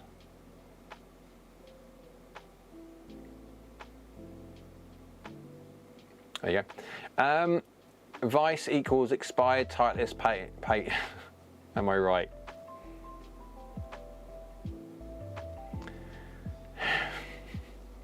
Can't possibly comment. Well, it's not a bad thing, is it really? Let's face it. What have we got now? Brett says, have you hit this Maxfly Tour X ball? No, I haven't. Tied the left dash for driver distance for mid-swing speed. I know they are not easily available in the UK. No, I haven't. The problem is with Maxfly, and this is very much so the problem with Maxfly, is there is no problem with Maxfly other than the fact that it's called a Maxfly. And anyone in the UK, I would not in a month of Sundays, I would never ever use a Maxfly ball because it's called Maxfly. Even though that could be the best golf ball, and that's doing well. That Maxfly Tour X golf ball is doing really, really well. I mean, like ridiculously good. But for some reason, Tiger's Monday has just said, Wilson makes volleyballs. Wilson, yeah, they do, yeah. Wilson. According to Martin says, is it kind of high quality steel with iron content above 99.5%, which is a low carbon, low sulfur, low phosphorus iron, aka soft as fresh, yeah, and it is. They are just gorgeous to hit. These things are literally lovely to hit, as in, this could be my favorite iron feeling wise ever, possibly. Obviously it's a blade, it's not going to help in any way, shape or form, but I'm wondering that those things you would have to put head covers on. If not, they would look beaten up in no time, because the bag chatter you're going to get from those, because they are made of putty, will be hilarious. Right, so have we worked out, has anyone worked out any other manufacturer that is within reason, does everything? Do they do everything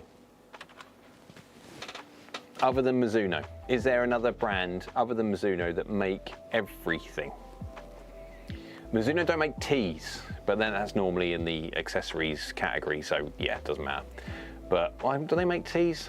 Possibly make some, like, you know, gift pack tees and stuff like that. But effectively, I would say out of all the brands, no other, what I'm aware of, no other brand makes everything.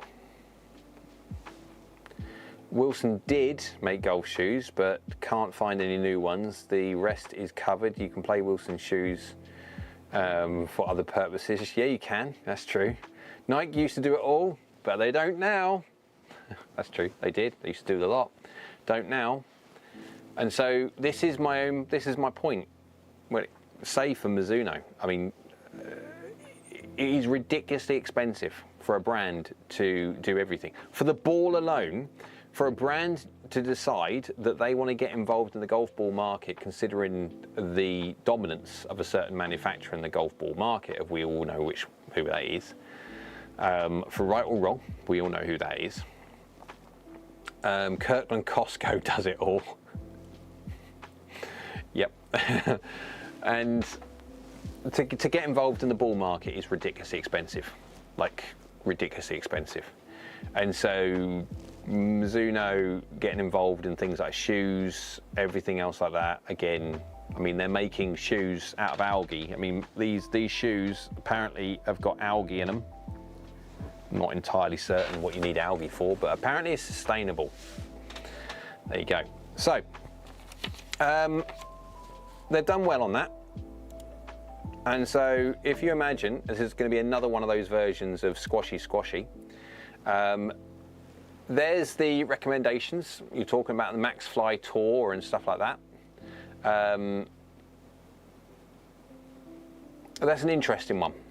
So depending on what you need for the low spin, mid spin and high spin selections, Decathlon does it all. Richard's just piped up. Very good. But then, so you've got your classic, you've got the Titleist popping in there for the whole lot. You've got the V1, V1X and the V1X left dash and AVX. And this is the thing, I mean, they are still peddling the Titleist line.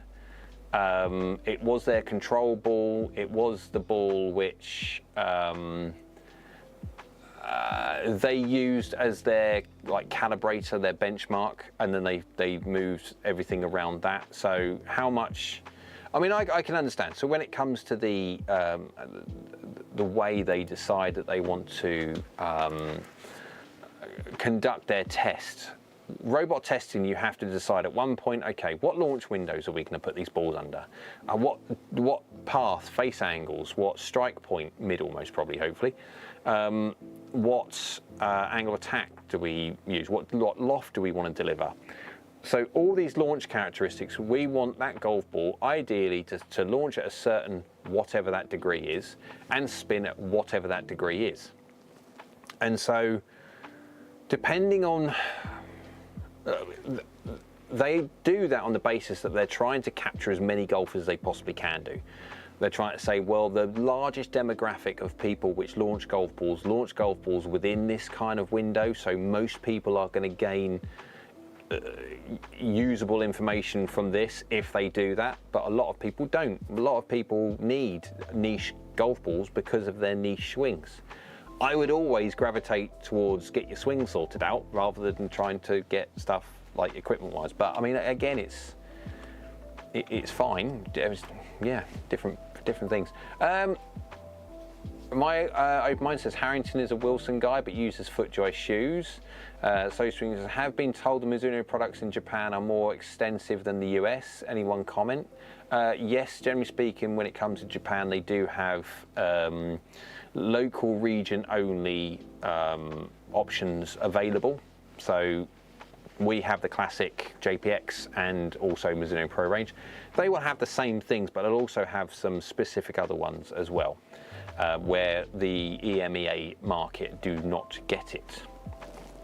Mine says, Mizuno does everything but to a very high standard, and that's quite an achievement. That is very, very true. That's what I'm saying when it comes to Mizuno. People don't give Mizuno, and I'm saying this with a person who's clad in Mizuno. It is my choice. Yes, I know that. So people who know me, you know I'm objective and know I'm unbiased. And when I'm saying something, it's because it's true, not because I choose to clad myself in Mizuno, because that's the brand I personally like. I'm not saying all you guys now just need to change the Mizuno. No, just keep exactly what you've got. I'm just talking about them as a brand. They have decided as a brand to get involved in everything, which there's a reason why brands don't do that, because it's blooming expensive. Because unless you are the best in whatever you do, why have Ping not gone into the golf ball market? Well, they used to years and years ago, but why are they not in the golf ball market when they don't dominate, but they do very, very well in many, many areas within the game? Their clothing is very, very good. Their bags are very, very good. Their clubs are very, very good within the demographic which they decide they want to put themselves in. They just do very, very good stuff. Yet they don't make a ball. Don't make a shoe. Very expensive. So, where we got to? So Neil says, but Wilson do make tees. Do they? I didn't know that. Mizuno don't. I've seen some Mizuno tees, but I'm pretty certain they don't make them. They probably are novelty ones, and so probably doesn't count. But tees are well within the accessories kind of bracket, and so you don't really have to worry about accessories. It's like, oh, they don't make spikes, excuse me, for your shoes. They don't make a pitch repair tool. Well, they do actually. I think I have got one around here somewhere. I've got a pitch repair tool. It's a novelty thing, but yeah. Jay, did you ever test self on the Mizuno shaft optimizer results? Thanks. You keep asking me for that one. No, I haven't done it yet. I need to do it. I've got it all on there. I will make it. I tell you what, I've got my first priority, right? I'll be honest. So my first priority that I have to do is I have to do a review of the Hack Motion. This thing is an amazing piece of kit for not even just pros, but I'm talking for, as in like coaches, I'm talking for amateur golfers to have this, and coaches alike. This is possibly, in my view, the single-handedly the best accessory ever made for golf swings, potentially. Very, very good. So I need to do that because that's important. I'd like to do the test of the sub-70s, the Tommy Armour thirds. I've got Wilson stuff being delivered to work in 2 days' time, which is going to be X amount of golf clubs to test. I've got lots to do. But I will do the shaft analyzer test. Now, slow swing speed, I can give you the results. I can do the physical test. What I can't do though, because I haven't got all the shafts here, it's going to be very difficult and also pointless, being honest, to put in different shafts for me, because if I put different shafts in for me, they'll all do the same thing and it makes no difference whatsoever. So from the procedure part of the process, I can do that. I've already done a video on it, I'll be honest, on my channel. Again, let's have a little quick look, see if I can find it this time. I may or may not be able to. YouTube. So you can't see what I'm doing, but you can see. There we go. Create a studio. Content. God, my word. Let's search across my channel.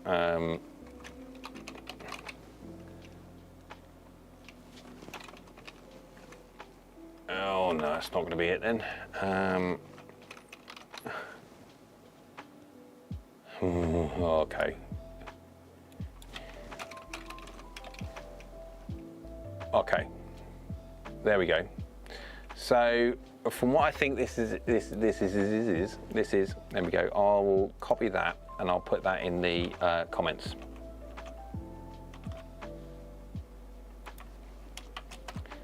So that there is a link to the video that I did 2 years ago, 2.5 years ago nearly. And it's the same thing effectively. It's just sort of going through exactly what you would do in the swing speed or the swing thing. Now, I've possibly changed a fraction over the years, over 2.5 years. I mean, I'll do another one, absolutely. So Martin's really said, at my open mind, he also uses Prof Vs. What was that? So my open mind says, surely most pros are paid to use a certain ball or get their balls for free. I get my balls for free. Again, me being absolutely open and honest, I do. I get my balls for free. So I have, obviously, balls. Now I have got so many balls, it is like ridiculous. Why? Because I go through so many golf balls. And now I don't mind saying, these ones here are the old golf ball.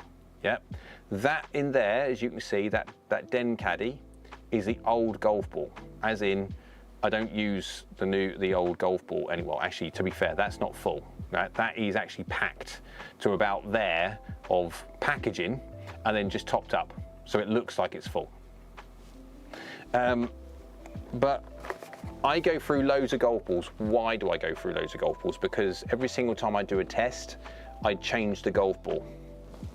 And because if not, it's not fair. If there is any form of wear attached to a ball in a video, in a test, then why do I keep on using the same ball until it explodes? I cannot tell what's happening to the internal integrity of that golf ball, that core. So to take away any form of question mark over the ball, I change golf balls. So again, I go through golf balls like they're going out of fashion. Obviously lucky enough I get them for free to do that, but then again, the reason why I get them for free is, let's be honest, Mizuno give them to me to test, to use, and for the fact that every single time I do a close-up of down by the golf ball with whatever golf club I'm using, there's a Mizuno golf ball there. So it makes sense, yeah, I'm not saying, but for me, I go through a lot of them for, like, no different to the likes of My Golf Spy when they're doing their ball tests. They'll go through X amount of golf balls. They won't just go hit one and go get that same golf ball and hit it another time, another time, another time like that. So it's always, yeah. But you're right, surely most pros are paid to use a certain ball. Are you talking pros? Are you talking YouTubers? Or, I mean, pros, definitely. They're paid to do a lot of things. Not many, only the lower echelon, not many of the top guys do what they want. There are some, obviously, but yeah. Mizuno makes underwear too. That'd be hilarious if they did. Lol. Single-handedly best accessory, literally. Yeah, that'd be funny. Slow Swing and Jay, here ya, might be surprised. No Swing and Jay, here ya, might be surprised. I'm losing, yeah. So I can give you a brand new, if you want a brand new version of the Swing DNA, I'm quite happy to do it. The problem is, one, I haven't got the shafts anyway to say, right, well, it puts me into this shaft. I'll put this in my shaft, like in my head of there. This shaft is like that. It won't make no difference anyway. If I was just to put something else in, it would have no difference for me. But for the vast majority of golfers, changing shaft is a huge difference. And so, yeah. John, hello John, hope you're well. Retransition with age, you will move up to shorter tees, just like the rest of us old duffers. I'm 82, but still play forged blades. Go on, John. Had MP33s, dropped 2, 3, 4 irons. Good idea. Yeah, I appreciate that one. Added 7-wood and 9-wood R-flex shafts. Yep, 7-wood and 9-wood is the way to go. Honestly, it really, really is. I'm glad you're still enjoying it. And that's the great thing about golf. Really is. Brett says, I used the swing analyzer this spring. I chose the second recommendation, Project X LZ 5.5 and the JPX Hot Metal Pro. Interesting bend profile. I wish I could have tried that exact setup before buying. Yeah, I mean, it's the interesting thing with the, I mean, I've used the DNA tool now for so many years, in so many fittings, that I memorized all the bend profiles anyway. And it even get to a point of where you start seeing numbers that people start delivering on the Swing DNA tool. You're already painting a picture of what shafts are coming out. But you still need the tool. I still don't understand how pros decide they really want, oh, I've been doing this for 22 years, mate, I don't need that. I've been selecting shafts, and you go see someone and they hit and shaft, oh, you want this? I'm thinking, no, you don't. And then they'll bumper car fit, and they'll say that's the way they do it, and that's how it always worked. Well, yeah, well, you either bumper car fit and get it somewhere close or nowhere close because you've only got X amount of time to do it, or you do it the right way using technology because it's sitting there ready for you to use, and it's just a case of just learn how to use it, and then you just cut your testing time by, I don't know, it takes you a quarter of the time to do what you need to do rather than just keep on going on bumper car fit and see if you can get down to where you need. It just makes no sense to me whatsoever. Yeah, it's not like they have to buy it. Mizuno give it to them to use. Right, Mine said, I'm being hammered by Hack Motion ads on my YouTube at the moment. Would love to see that review. Can you get some objective club head speed data on quad to compare? Hack Motion won't give you club head speed. Well, at least hasn't seen when I use it. Because it doesn't know what golf club you use and it doesn't understand how long the golf club is. A quad will obviously give you club head speed at the point of touch, which depending on where you touch the club, because of rotational forces, there's different speeds involved. My open mind says, no, that's right, you've just said slow swing speeds, optimize a rank shaft match from 5 stars down, and prints out the shaft profile, some of which are very close in 5, 4.9, 4.9, 4.9. Yeah, effectively, as soon as you get down to 4.5 stars, I would dump. I wouldn't even bother.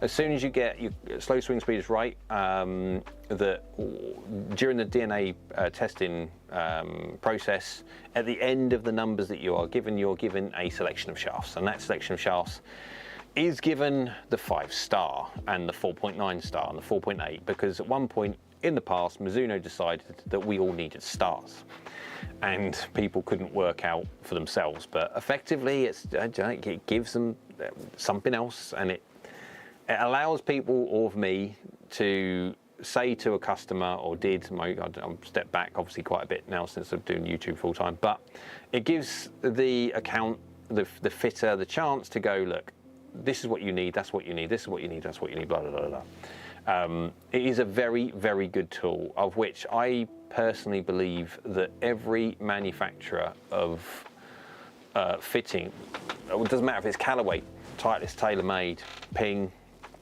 who cares? Just use the DNA tool. It is just an amazing thing. Give yourself a ballpark idea for 3 swings. That's it, 3 swings, and you've got a ballpark figure of exactly what shaft you need. And then you can have the conversation dependent on what you want from a golf ball, based on what your understood measured bend profile will be, and then obviously you can tweak it slightly to maximize launch, etc. But yeah, excuse me, windy pops. Tigers Mundo says, opinion on Rapsodo MLM2 Pro. They should have made the words less complicated to read. Just call it a Rapsodo launch monitor. There you go. Not bad, to be fair. It's pretty good. There's certain, there's always, when you're talking about something which is not £20,000 plus, which is a industry standard commercial grade launch monitor, there's always going to be, okay, how much am I trading off here when it comes to accuracy? And do you know what? It does okay. There's certain aspects of it does very, very well, and other aspects of it you could say, well, it's not ideal. But for the price that it is, and this is true, for the price that it is, you'll struggle to do better. If you want absolute accuracy at a cheaper price, and you don't mind going second hand and all this lot when it comes to that, go with GC2. The GC2 is single-handedly the best ball data measurement tool about. Flight is a different thing, because obviously flight is depending on many different things, atmospherics being one, and obviously a camera-based system, no different to quad, cannot see atmospherics. it also doesn't understand and doesn't see, because it's all built, the algorithm is built on a Pro V1 aerodynamics. So of course, when you find golf balls, this is why my Golf Spy use both systems, TrackMan and also Quad, that they are measuring one off against the other and measuring the differences between one another. So effectively, if you go get a weird golf ball, you can understand by using both launch monitors, you can narrow it right down to exactly what was the cause of that golf ball's tilt axis. The great thing about Quad is it's closed data. There is no influence in any way, shape or form to the information that it gives. None, absolutely none. When it comes to TrackMan, the thing that makes it brilliant in the fact that it can track the golf ball in its flight also gives it a certain level of pinch of salt, finger in the wind a little bit, because of the fact that it relies on understanding the turbulent nature of aerodynamics and how that golf ball flies. And so you can turn certain things off, yes, but then you completely and utterly, what's the point of having TrackMan if you're regularize or normalize or whatever it's called, the flight? You are then stuck with a less effective Quad. So, but absolutely good point. So we are swing speed, slow swing speed. I have Mizuno fitting shaft plus around 30 to 40 more, sometimes 2 or 3 actual form better. Optimizer seems to use tempo as a major selector. Yes, it is. That's a major selector because of the how it offends the shaft. The initial how the shaft is offended during the transition is a major contributor to weight and flex. So speed is a component of what people perceive as flex, but it's how you create that speed is by far as important or more important than the physical speed. And so I don't mind saying, just need a golf club to go get it. At the top of my swing, yeah, I don't pull down or anything else like that, which would then bend the shaft. What I do is I'm up to the top. Now my first pull, yeah, is obviously I'm up here like this. My first pull, yeah, is elongating the shaft, is pulling the shaft along its axis, yeah, all the way through. I cannot stretch that shaft. There's 2/3 of chuffle chance that I can stretch this shaft. So my initial loading of the shaft isn't bending it in any 3-dimensional way. It's actually, is it tension? Yeah. I'm trying to pull it, which you can't offend the shaft that way. So I don't offend the shaft. Now, of course, there's always going to be rotational factors within the swing, but the biggest amount of loading the shaft goes through is in its transition. It's the point from backswing to downswing. That's the biggest amount of pull force that you put on it and the biggest loading. And so if you don't load it in that way and you go up to the top and pull it rather than pull it that way or any kind of way with your wrists or anything, then you don't offend the shaft. Or you offend the shaft so little that changes within shaft make no difference whatsoever.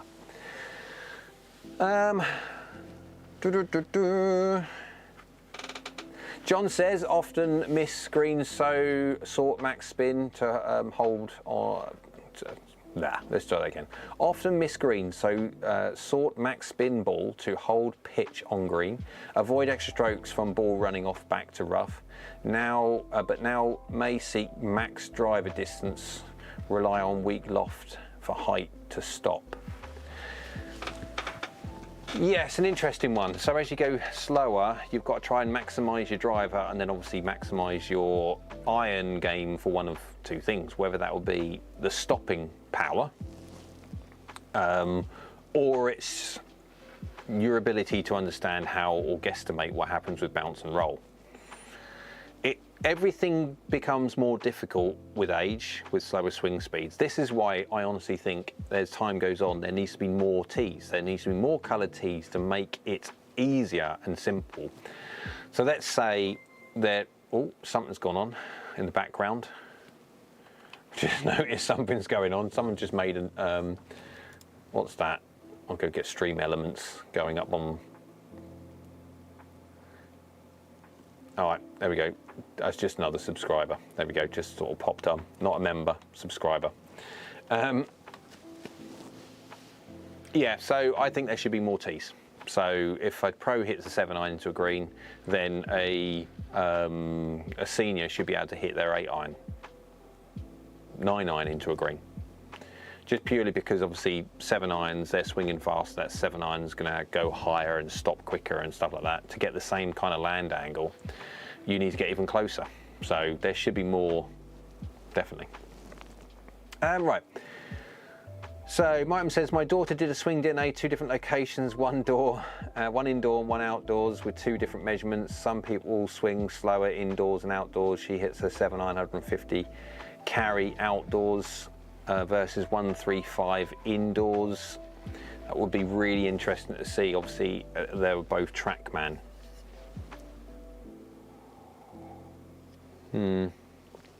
I want quad.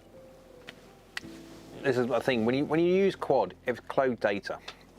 There is no question marks. When you go outside to inside using TrackMan, there's a question mark over the technology and how that technology works indoors to outdoors. When you go and use quad, it doesn't matter if you go outdoors or indoors, the technology still works exactly the same. The quad doesn't care where you are. Then any differences from the data that you see is down to you. Is the physical you, where obviously when you use in TrackMan inside, outside and stuff like that, there's slight differences, but yeah. Slow Springs, where do you find dollar taper again for you for your work to join? Where do you find dollars again for your work to join? I'm confused. Where do we find dollar again for your work to? Oh, sorry. So basically, if you go to my YouTube channel homepage, just go AskGolfNut, click on my little logo, you get to my homepage, yeah, and where you would normally go click subscribe, if that's what you want to do. You can click join there. Also, I think on a normal video, just go on a normal video, any video, underneath where you have all the information on the description and stuff like this is on mobile as well, that you have the option of, you have dollar things to give super thanks and chats and stuff like that, which you do, but then you also have the ability to join on there as well. And so, I mean, I don't know if I can actually do it. Let's see if I can do this on my own. So I've got 2 channels, one which I never ever use, but switch account. So switched account to that one. I've got to remember to switch back again.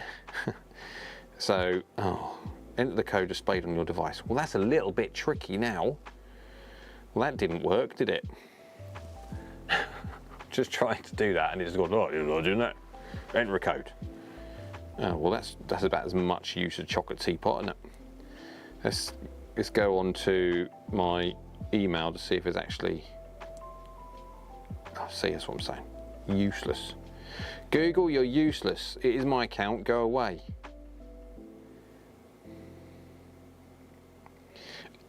It's on there. Oh, technology drives me insane sometimes. It's hilarious.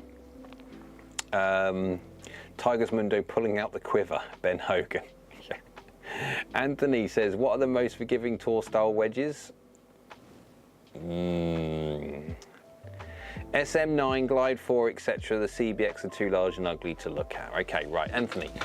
Contrary to what popular belief marketing suggests, when you have wedges that are, let's say, even a classic pitching wedge of 46 degrees, tour style, bladed effectively, and then it goes up in loft, up to 60, 62, whatever it be, doesn't matter. As soon as you start getting loft, which is past your classic 45 degrees, which you are more looking at up than you are forward, then forgiveness doesn't work in the same way. So we are talking much more about forgiveness rather than a normal golf club, which say a 7-iron, a 6-iron, 5-iron, a driver, it doesn't matter. Everything is looking at a face looking like that and a face that doesn't want to do this, yeah, or wants to do this and trying to restrict doing that way. When you start adding loft and you have the same forgiveness about looking at how things work, you're doing this, yeah? So it's not going this way, it's now going forgiveness going upwards. Now that's a large simplification of it. but effectively you don't then see the same amount of resistance to twist, forgiveness of going forward. You see changes in flight sometimes, a little bit, yes, but manufacturers can counter that massively by moving the effective middle vertically on the face, because obviously on a wedge you hit higher up on the face than you will do like for like, say, to a 7-iron, just because the amount of loft that you have underneath like that. Yeah, you can quite easily get underneath the golf ball. Now, I personally hit lower on the face on the wedge because I always gravitate low on because my golf ball will rotate up the face. But if you have a look at a lot of wedge shots that people do, you'll see strikes massively up higher on the face. So Martin V said you can join straight from underneath the chat. There you go. You can see that, I can't. Can you see it from, no, start a poll, or answer viewer questions live. What's that? Start a Q&A, answer viewer questions live. Engage with your audience. There you go. What's that? I can ask something. I won't bother. I'm here all day doing things like that. So I'm just pressing things around myself and go, oh, I didn't know I could do that. So where are we up to now? DKNY49. That's a great tag. I love that little handle. Thanks for the great videos. They helped me improve my game a great deal. Well, no, I'm glad they have helped. Thank you very much for your very, very kind feedback. Tiger's Moon says, at Slow Springs, love dollar taper KBS shafts. I do too. I have them in quite a few of sets of them. I've got them in my MP20s. I've got them in my JPX blended set, 921 blended set from a couple of years ago. I've got them in different ones from different manufacturers, and yeah, they're fine. I'm the wrong person to talk about shaft. I'm like, yeah, they're great. They attach the head to the grip amazingly well. SM10s coming soon. Yep.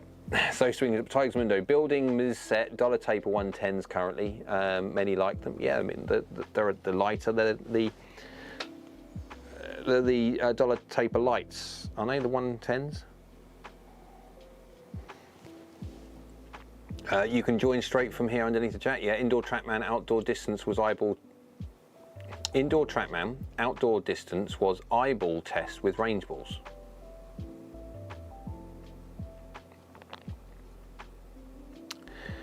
So useless then. Cool. Anthony said Mizuno S23 is in the mix as well. Yes, S23 wedge is brilliant because of the fact obviously it moves its center of gravity absolutely to the middle. So if you have a middle strike and then you move around the face naturally, like all people do, they don't hit the middle every single time, you are talking about a small amount of movement from a middle position. If you have a T wedge, which is the heel bias slightly, it's not effective middle slightly heel biased, and you have a middle strike, then you're always slightly toey of the effective middle. If you then hit it then slightly heely, absolutely fine, you're hitting on the sweet spot. But then if you hit it slightly toey of the middle, you are even further away from the effective middle, and you'll get a far bigger drop in efficiency or smash factor, and so a much larger difference on your shot. If you're someone who heel biased always and then heel to middle, heel to middle, heel to middle, you're fine with a T20 or whatever wedge, doesn't matter, it's great. If you're someone who's toey, get an S23 wedge. Don't get a T series because you're just too far away from the effective middle. You will have much more variance than you need. Right, we are good, we are there. So, would you agree with that? So that is the My Golf Spy's idea of brands played within the year. And so obviously this is not a case of, all right, how can you get 80% plus 50%, well, that's 130% of players.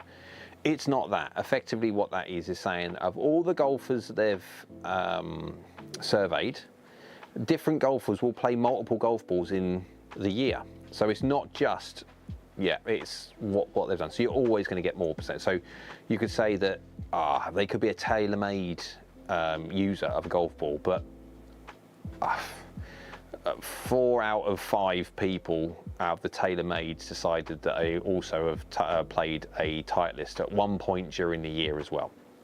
So that's why you're always going to get blurring. But effectively, it does give you an idea of what the bulk of golfers, how they think. Obviously, would you play a pinnacle ball if you're playing a Titleist ball? Well, you wouldn't. You'd probably throw it back in the rough if you found it in the rough. But if you were a Strixon player and then you found a TaylorMade TP5, you'd probably think to yourself, oh, I might give that a go at one point. So they are all slightly, that's how they work.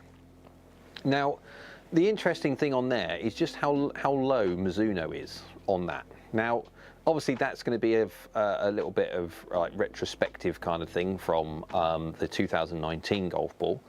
But it will be interesting if this was done in 2024, 2025, with the new golf ball test, with how the new golf ball performs, how much difference that Mizuno being middle of the list, but they're not middle of the list, are they? I mean, look how far they are away from, they are the best of the worst within reason, yeah? And then it starts going Wilson. I mean, even Wilson sell more golf within reason. I'd say sell more, but even more people have played with Wilson balls than Mizuno. Even Max Fly, yeah? This is the thing. So this is where Mizuno need to get better at, and they wouldn't have got better at with the old ball. The fact that they have now completely changed their ball into what it is now, and my Golf Spy are blown away by the polar opposite differences between the old ball and new ball. It's like they've absolutely thrown away the book and started again, copying a Pro V1's profile. And it's worked a treat. I mean, my Golf Spy are absolutely, completely, and utterly blown away by the new ball. Right, so John, as I think, has been back on the whole idea of the steel front, because I was interested to see what this is made, the new Sub 70 Tommy Armour the third blade. Yep. I was just interested because these are made of DT4 steel. I know what DT4 is. I just reached out to Sub 70. Can you find out what DT4 is? Because I'm hitting these things and these feel like they are made of butter or very, very, very soft, squidgy stuff. One of the nicest feeling irons I think I have ever tested. I'm not sure it's the nicest feeling I've ever tested, but it could very well quite close be there. Right, so let's just have a quick look at what everyone is saying when it comes to all this thing about DT4. John says DT4 steel is very soft. It is, it feels very soft. Iron content above 99.5%, softer than 1020 carbon steel. Less carbon is softer, yes it is. Because I used to go through the, I can remember, so back in college, oh dear me, quite a few years ago, we're talking nearly 30 years ago. I had a materials tutor, and he went through the hardness scale, and there was the ROHS, or ROHS or something or other, scale of hardness and stuff, and something like that. And there was a point he was talking about carbon. The more carbon you add to it, you make it more brittle, but you make it harder and stuff like that, and less carbon, you make it more malleable but softer and all this stuff. And we were talking about hardness, and then you add this and it gets like really, it's hard. You add some more carbon, it gets to really hard. And you can add some more carbon and you add to like extremely hard. You add more carbon than that, it gets to JC hard. And I'm like, what's like, JC hard? What's JC hard? He went, I won't say it because obviously some people are offended. But you kind of get the importance. Now, of what I'm saying, it was funny, it stuck with me. So yes, I understand what you mean by carbon adding like that and stuff like that, but yes, so certain things do stick with you over time. But too soft means grooves won't hold up. This is my point, and this is what I was saying about this. I I think these are potentially the nicest feeling irons I think I've ever used, ever. My concern will be durability, as in these are cheaper than if you want to go buy a brand new set of blades from somewhere else. Yeah, they are cheaper. They're not massively cheaper, but they are cheaper. But you have to offset that against how many sets you're going to have to buy in the same amount of time that a normal golf club will last. Now, okay, it's not going to last like a ping. A ping is made from, I don't know, probably the same stuff they've made the Eiffel Tower from. It's still sitting there. Or the Golden Gate Bridge or something like that. The fact that the pings are one of the most durable golf clubs I think I've ever seen. They are just made from, like, you can't, it's like some form of something that Superman would struggle to get through. But yeah, I mean, I haven't hit it properly yet. I've only just been hitting it as I've been warming up, so it will be interesting to see. Neil says the Mizuno ball was also well highlighted in the No Putts Given MGS talk show. Talk leading up to the test release, Mizuno should grow, but the broad share of people need to know, and that takes time. It takes time, but it also takes marketing. Yep, it does, and everyone knows that. So word of mouth works, really does. Stuff like this works. Just giving, no different. So I'm just not saying everyone needs to like use Mizuno everything. I've spoke about many different brands today which do very, very well in certain things. Absolutely they do.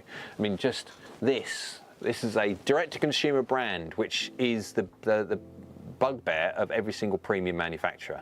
Someone saying that a direct-to-consumer brand is really, really good, because obviously that cuts into a certain portion of sales for premium. That's what the premium manufacturers think. In actual fact, generally speaking, not. DTC is not going to in any way mess around with the premium manufacturers, because people go to DTC. Why? Because they're cheaper. Yeah, they're a budget option. Now, if you've got a budget option and you've got £500 to spend, or whatever equivalent that is in American dollars, $700 or whatever it be.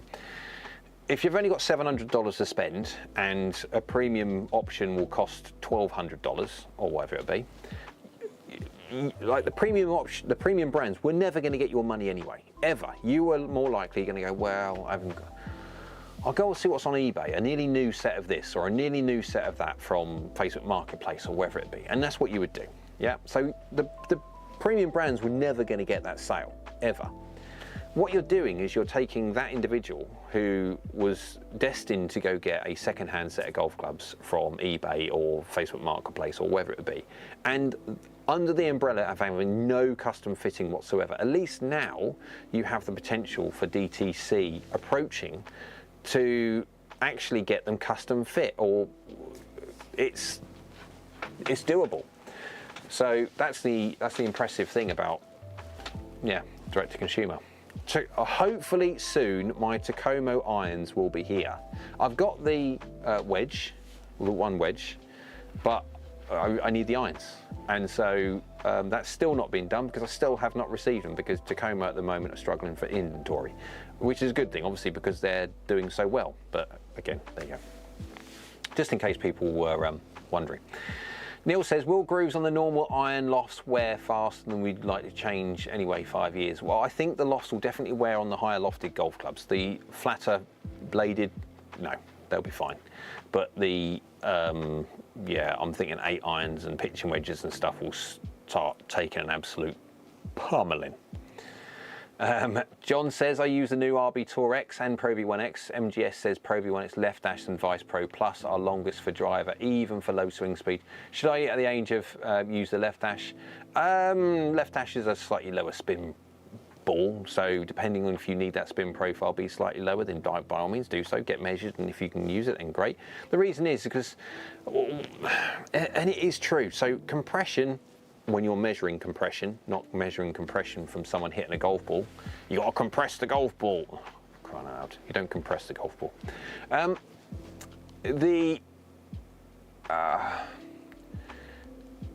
What they're saying is, and it's true, that higher, firmer, higher compression golf balls are longer, which they are, and slow and softer golf balls are spinnier and slower, generically, of which they are. However, we are not talking, if you're swinging a golf club at 100 miles an hour, it comes off the face at say 150 miles an hour with a Pro V1X, and the Pro V1, because it's a soft golf ball, comes off at 132. We're not saying that. We're saying it could be 148.8 or 149.2 against your 150. You will lose speed and you will gain a bit of spin and stuff like that. So depending on not just that speed, but how that spin increase or decrease, depending on which way you go, is going to affect your flight. That can in itself cause a bigger or smaller gain. It's a huge aspect. It's not just the ball speeders. They're not just the spin that it does create or doesn't create over the different models. It's then down to which trajectory, and launch is one thing definitely, but it's the trajectory of a golf ball which is important. At what point does it reach its apex of its flight? Does it reach it fairly early and go more like a rainbow, or does it slowly climb up in the air and then dip and then come down? So balls do different things, but not by massive. When I was doing that kind of illustration there, it's making it sound like there's not a massive difference. There is a difference, but it's not what I'm saying. We're talking, I think there was 19 yards difference between the worst and the best ball, given they have programmed that robot to swing a golf club in a certain way, which is different to other golfers. And so other golfers will be either equally as this side and that side of the delivery window of that robot. And so there was 19 yards difference in total distance between 50 different types of golf ball at 115 miles an hour driver swing, the fastest one they measured, at 350 yards total. So we are not talking really, considering you've got all the different types of golf ball that are doing all the different niche things, and the old golf ball of Mizuno was the niche golf ball, then yeah. So John says, back in the old days, 1980s, I played Max 5 Balata balls. Yes, in Nairobi, Kenya. My wife was in Kenya, teaching for a year. I think she went, yeah. Not in 1980s, obviously, but yeah, you can't get the idea. They were tops. Anyone remember back then the British ball was smaller than the US? Yeah, Dunlop 65s. They were great. Tiny little things. About like, no, they weren't that big, but you know what I mean. They are visibly different. Neil says, at John, you should get your spin measured not to fall below 2,000 RPM-ish on the driver, definitely depending on what your swing speed is. Yeah, and we need to get your launch characteristics as well. So again, I mean, that's why the old golf ball from Mizuno wasn't a bad golf ball. It was just a bad golf ball for a lot of golfers that needed something different to what that did. And no different to likes of John, potentially. It depends on what he needs. And other senior golfers or other golfers with a delivery window in a certain way, they can actually utilize that. Or you have to then think about going to the new ball. It's a weird thing. It's a weird thing. Right, so Drew says, do we have an ETA release date for the Pro line? I'm going to assume early 2024, like January. I cannot say, obviously, Drew, because I'm governed by embargo declarations. If you sort of say this, we will, well. But I would say that you are exceptionally, I will say this, that we're very, very, very, very, very early 2024. Very, very, very early 2024. Trish will say, also odd question, with a low spin driver stop a slice? No. I know that I need lessons, but will it help? No. Yep, I know dumb way to try to fix it, but just curious. It's not a dumb way at all. Drew, it's absolutely, it's a great question. No golf ball, no driver, no anything will stop a slice. You can go get SF Tech, which is one of the most draw bias lumps that you can get from ping. Other manufacturers do heavily draw biased equipment as well, and it won't, no. You can't, that's path across to a face which is open and possibly heavy heel hits as well. That is something that has to be done in swing mechanics. And so, yeah, unfortunately. And a low spin driver won't help. I mean, obviously you're creating spin through swing mechanics of having a face open to a path, which is creating a serious amount of tilt axis and side spin, back spin, total spin at the same time. There's no such thing as side spin, it's all spin, it's all back spin, but on a tilt axis. They call it side spin, they shouldn't do. They should call it spin and spin axis. That's the easiest way to work it. It's like a plane sort of just tilts, and that's what a ball does as well. Yeah, kind of get the idea. So no, is the answer, unfortunately. Sorry to be the bearer of bad news on that one, but no, it won't. It can make it worse. Lower spin driver would be a lower MOI driver, which will then also be more susceptible for increased tilt axis through off-center hits. And so you could be then, by going on a low spin driver, you can actually make the problem worse. Right. Well, that's been busy.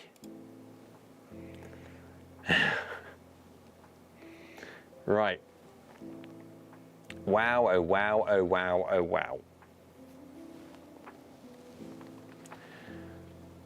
How we still got? I've still got questions.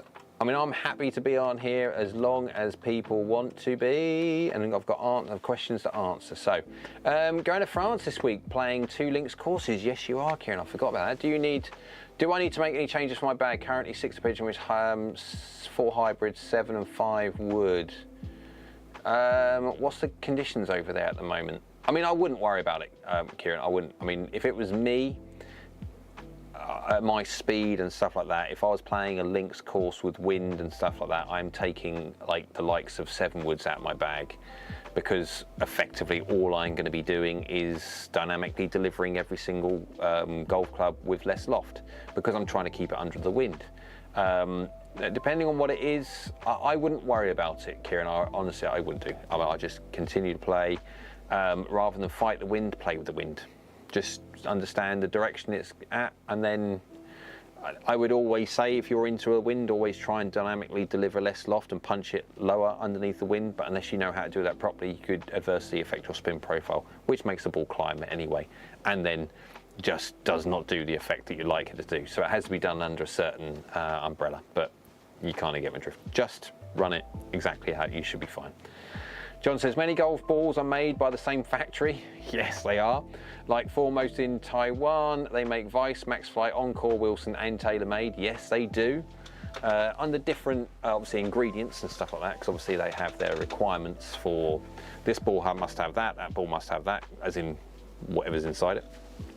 They obviously can't have the exact same ingredients because of copyright, patents and all that lot, so they effectively add or take away a little bit of this and a little bit of that. And of course, the whole idea of obviously selling golf balls and stuff like that, whether you're a premium manufacturer and you're going for a Pro V1, or you are a distance ball manufacturer, and I shouldn't call them a distance ball manufacturer because, again, it's not the case. They're not distance balls at all. The nature of it is such that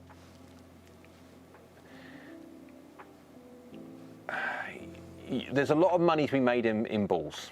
There is, yeah, because obviously there's 1.2 billion golf balls or something sold each year, which is a lot.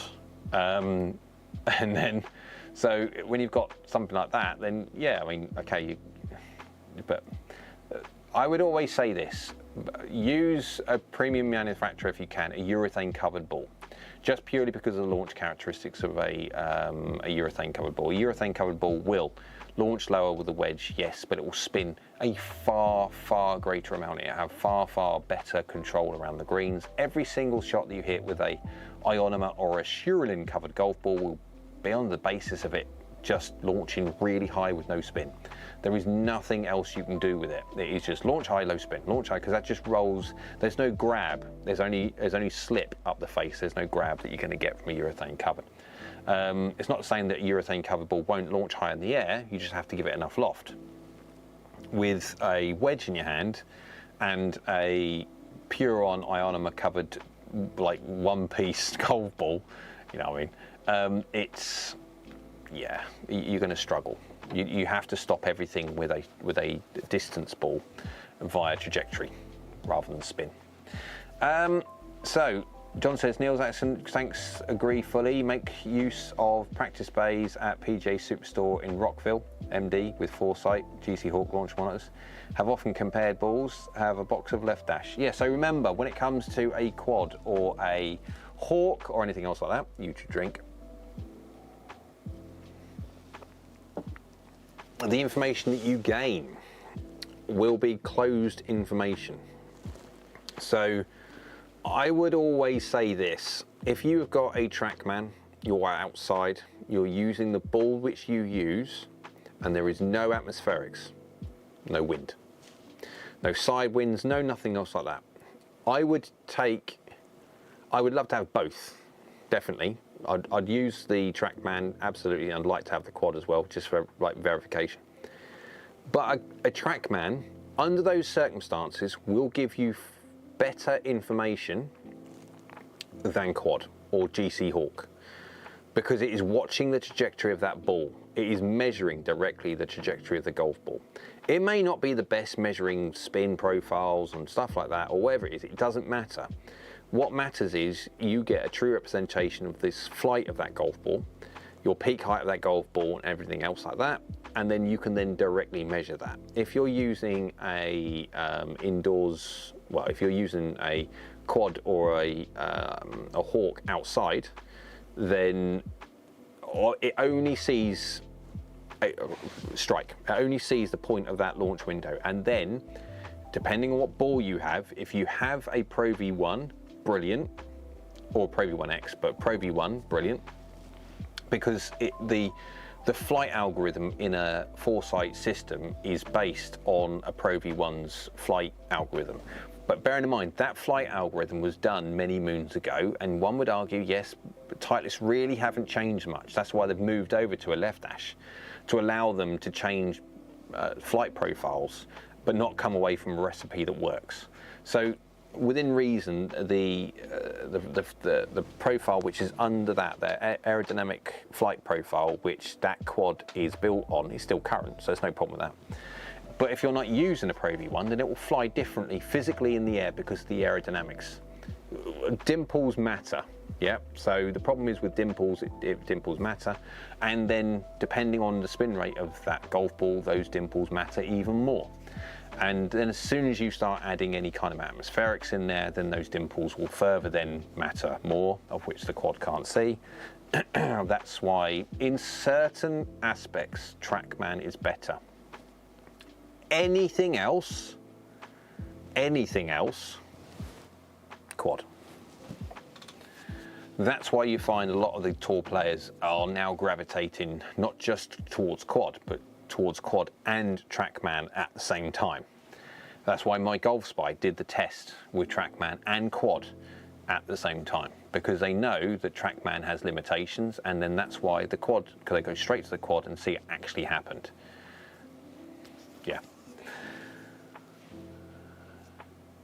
But yeah, I would, so when it comes to left dash, is it going to make a massive lot of difference? No. I mean, let's just quickly, I'll pop that one back on the list there for you, John. Right, that one there, right? See the difference between if you went, this is 115 miles an hour swing speed, which is easily 3 miles an hour faster than my normal. 115 miles an hour is quick. Like, is quick. And we're talking 348 total. That is a measure of also ground, bounce, bounce, and roll. Yeah. So total distance, 348. 346, 346. So between left dash and an RB Tour and a Pro V1X, they're both exactly the same, those two. There's 2 yards in it at 350 yards basically, at 115 miles an hour. So the difference that you will find if you were going between the likes of RB Tour X or Pro V1X and the Pro V1X left dash will be ridiculously little. So by all means do the test, great. If you, I mean, that's brilliant. However, yeah, I don't foresee you coming back on the live stream. Well, I suppose, John, you are grey. So if you're grey, it will be next month that we will see you. So you can then give us the update of exactly how well it went. If you feel that you want to, anyone who's still watching, who's grey and wants to be involved in the weekly live streams, the weekly live streams aren't normally as long as this. The reason why I'm doing a longer live stream today is because this is the monthly live stream access to all. I'm trying to give everybody an opportunity, regardless of where they are in the world, to get a chance to log on and input if they wish, and also to learn as well. That if they want to get involved in live streams, in products release, sneaky peeks, and all the fun bits that you get from being a member, that you can literally just go on my join button, which I think it's on mobile, which is just underneath the video near the description and stuff like that. And you can also go on my YouTube channel homepage and it's joined on there, and you can select the very first entry-level tier of members, which allows you to have access to all the fun bits of the live streams, etc., that I do every single week for the members. There you go. Right. So, how are we doing for everybody else? I'm gonna have a quick look at, I didn't really want to do that. That's fine, that's no worries. Keep an eye on everything else on there. How's things going? I need to get rid of that. I don't need that anymore. Go back onto that. There we go. I don't think we're going to be having anything to do now with Mizuno anymore. I've done all the bits and pieces I need to do on Mizuno there. So it's up to everyone what they would like to talk about and how long this will go on for. I'm quite happy to stay on here for a little while longer, but if everyone's done, then I will depart. I'll leave that for everyone else to work out what they want to do.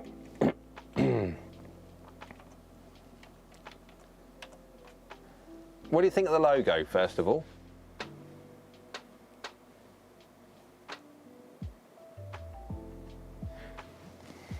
Took me some time this morning making that for everybody. Hashtag no one cares.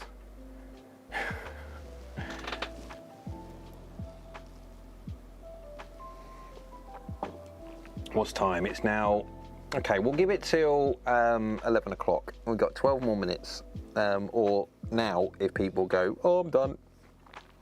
Because if we have a little look now, I'll be honest, there is 14 people watching. If there's only 14 people watching, really, is there any point in carrying on? I think we've reached a point. We did actually have 56 people watching at one point, and then 50 people watching at another point, and then 51 again. So, I mean, it's been a fairly good live stream, absolutely. But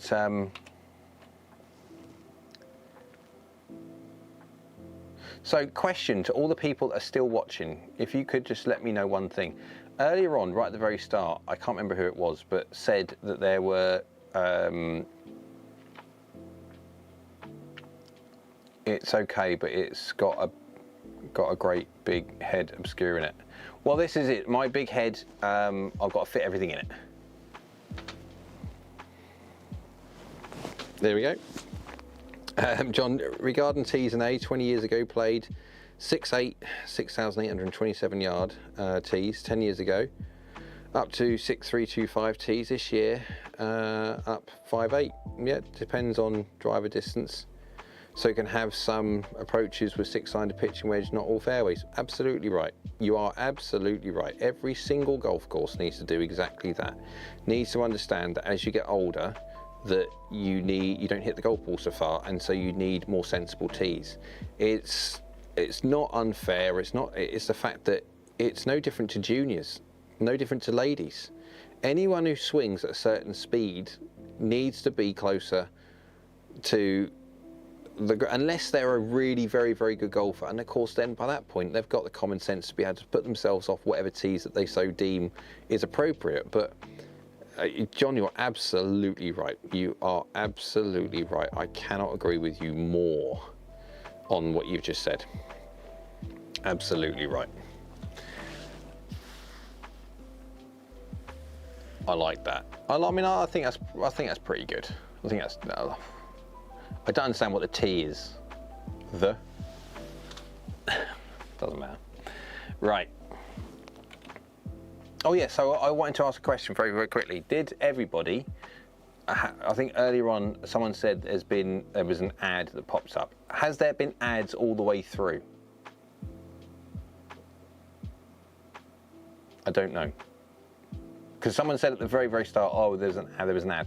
Now, again, I don't know how it works. I'm just doing this, but I don't know what YouTube does in the background. I still love the logo. Well, inspired. Martin's, yes, okay, that's interesting. Inspired by you, Niels, that was. I just thought the Monday Clubhouse, that was me giving back to all your help. I was thinking of you when I was making that. There you go. I'm doing that this morning. But yeah, it looks all right on the old projector. There you go. Right. Oh, I need to get up soon anyway. My bum is now starting to weld itself to the seat because I've been. So very quickly for people that care, probably Niels is possibly the only person that really cares. Rohit, where's Rohit been? He hasn't been on. I've just noticed. Where's Rohit been? He hasn't been on that in the on the live stream today. There you go. Now, hopefully later on this week, I should be getting another camera. So fingers crossed. I need to spend some time, obviously, getting it set up and stuff like that. But hopefully, I should be able to, within reason, just do a quick like-for-like swap of the lenses and stuff like that, because it is still micro four thirds. I've got GH5 coming, so I now currently run G7, which does 4K. But to be able to get it in a world of the European market where we have lights around 50 hertz. Excuse me, YouTube Winnie Pops. What's the cross in pink for? It's a T. The Monday. I don't know. It's called art.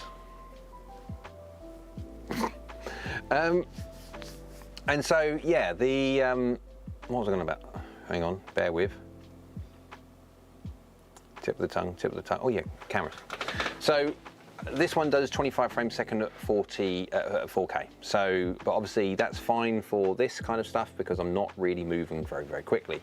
When you're talking about me swinging, we need something which is going to be a little bit, yes, ads throughout, but can skip after 5 seconds. Okay, Ron. Okay, that's good. Just that we don't, for some reason, when I've opened, okay, so for all the people that are in grey, obviously you're not members. I've only noticed that what everyone else now talking about, because this is a public live stream. When I do my members live streams, it doesn't seem to be the same thing. There might be the odd one here and there, but it doesn't seem to be the same thing. Okay, I apologise profusely for YouTube doing their thing, but yeah. So yes.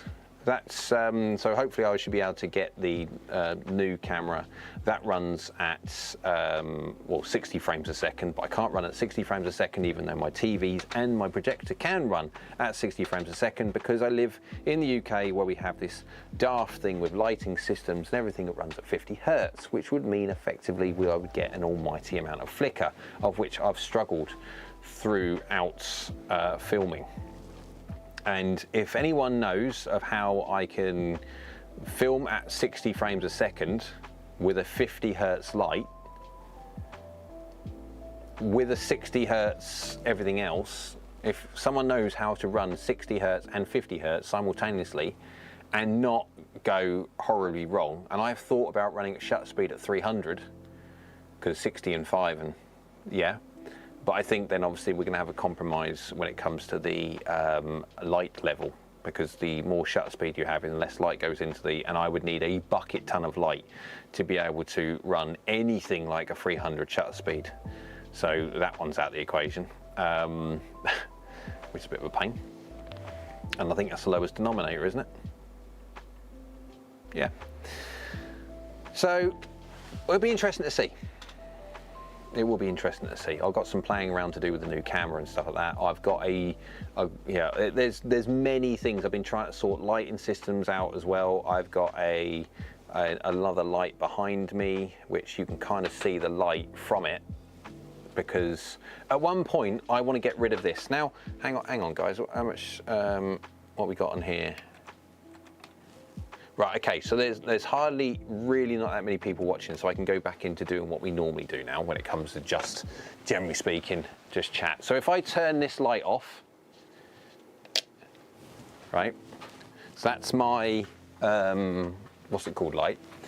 I've only got the light which is in front of me, and I've also got a little kind of light. If I turn this light off, yeah, this is the light that I get. And so you can obviously see that that is not sufficient to run, obviously, a live stream.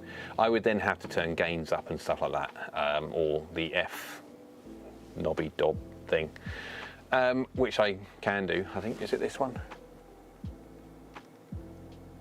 Yeah.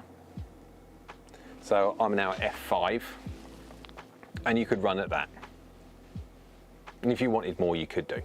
Now I can move that light that I've got there, I can move it a fraction closer to me and stuff like that if I really wanted to, which would make a bit of a difference. It would make probably that much difference, which would be enough. But trying to get decent like field of view and stuff like that, I won't bore everyone with it. But hopefully the new GH5, I say not new, but you know what I mean, I'm testing something. And obviously if it works and stuff like that, I'll then further upgrade again in the future. But the main thing is I want 4K at 60 frames a second or 50 frames a second. So when you're seeing the swing stuff, when I'm actually hitting golf balls, that you see a smoother image. This is all for you. This is adding cost to me, just all for your viewing experience. What about raising your ISO? I can do, but I'm already at 3200 now. This is at 3200. And if I raise my ISO any more than this, I then starting to get into serious grain. Going at 6400, I would then go grainy. I mean, I'm even now noticing that I've got an ounce or two of grain on my image, in my face here and stuff like that. Or it could be wrinkles, I'm not quite sure. Could just getting old. But I'll turn everything back on again. I better turn things back up to, what was I on, F8? Can't remember now. We'll go turn these other lights on. But yeah, so I'm trying to work at the moment on, because I've got big studio lights, and even when I'm doing the, yeah, that's not too bad. So even when I'm doing the like normal filming that you see when I'm hitting shots, I have another studio light which I basically lay down on the floor to flood the whole of my studio. And effectively what I'm trying to do is I'm trying to get a little bit of luminescence on my face, because obviously I have a shadow underneath my cap because all my lights are generally speaking around like this way. I want to try and so you can see my face, not this just black silhouette. But I don't want anything to then show or shine on that screen. Obviously you get washout from a projector, even though that's a BenQ LK936 ST, so it's a 5100 lumen 4K projector, which is quite a beefy thing. But projectors just hate light. That's the main thing when you're talking about projectors, they just hate light. So yeah, so that's what I'm doing at the moment. I'm just trying to mess around with lights a little bit. I've got a little, like, I've got like a little setup hopefully that I can put my camera inside like a ring light. And it's only, I've just found a very cheap ring light so I can actually see if it works or not, and if it does work, I'll get a more powerful ring light if it works, which I think it will do, because that light is supposed to be equivalent of me being like that, which is absolutely doable. Obviously at the moment I'm out of focus, but you kind of get the idea. Yeah, that's the plan anyway.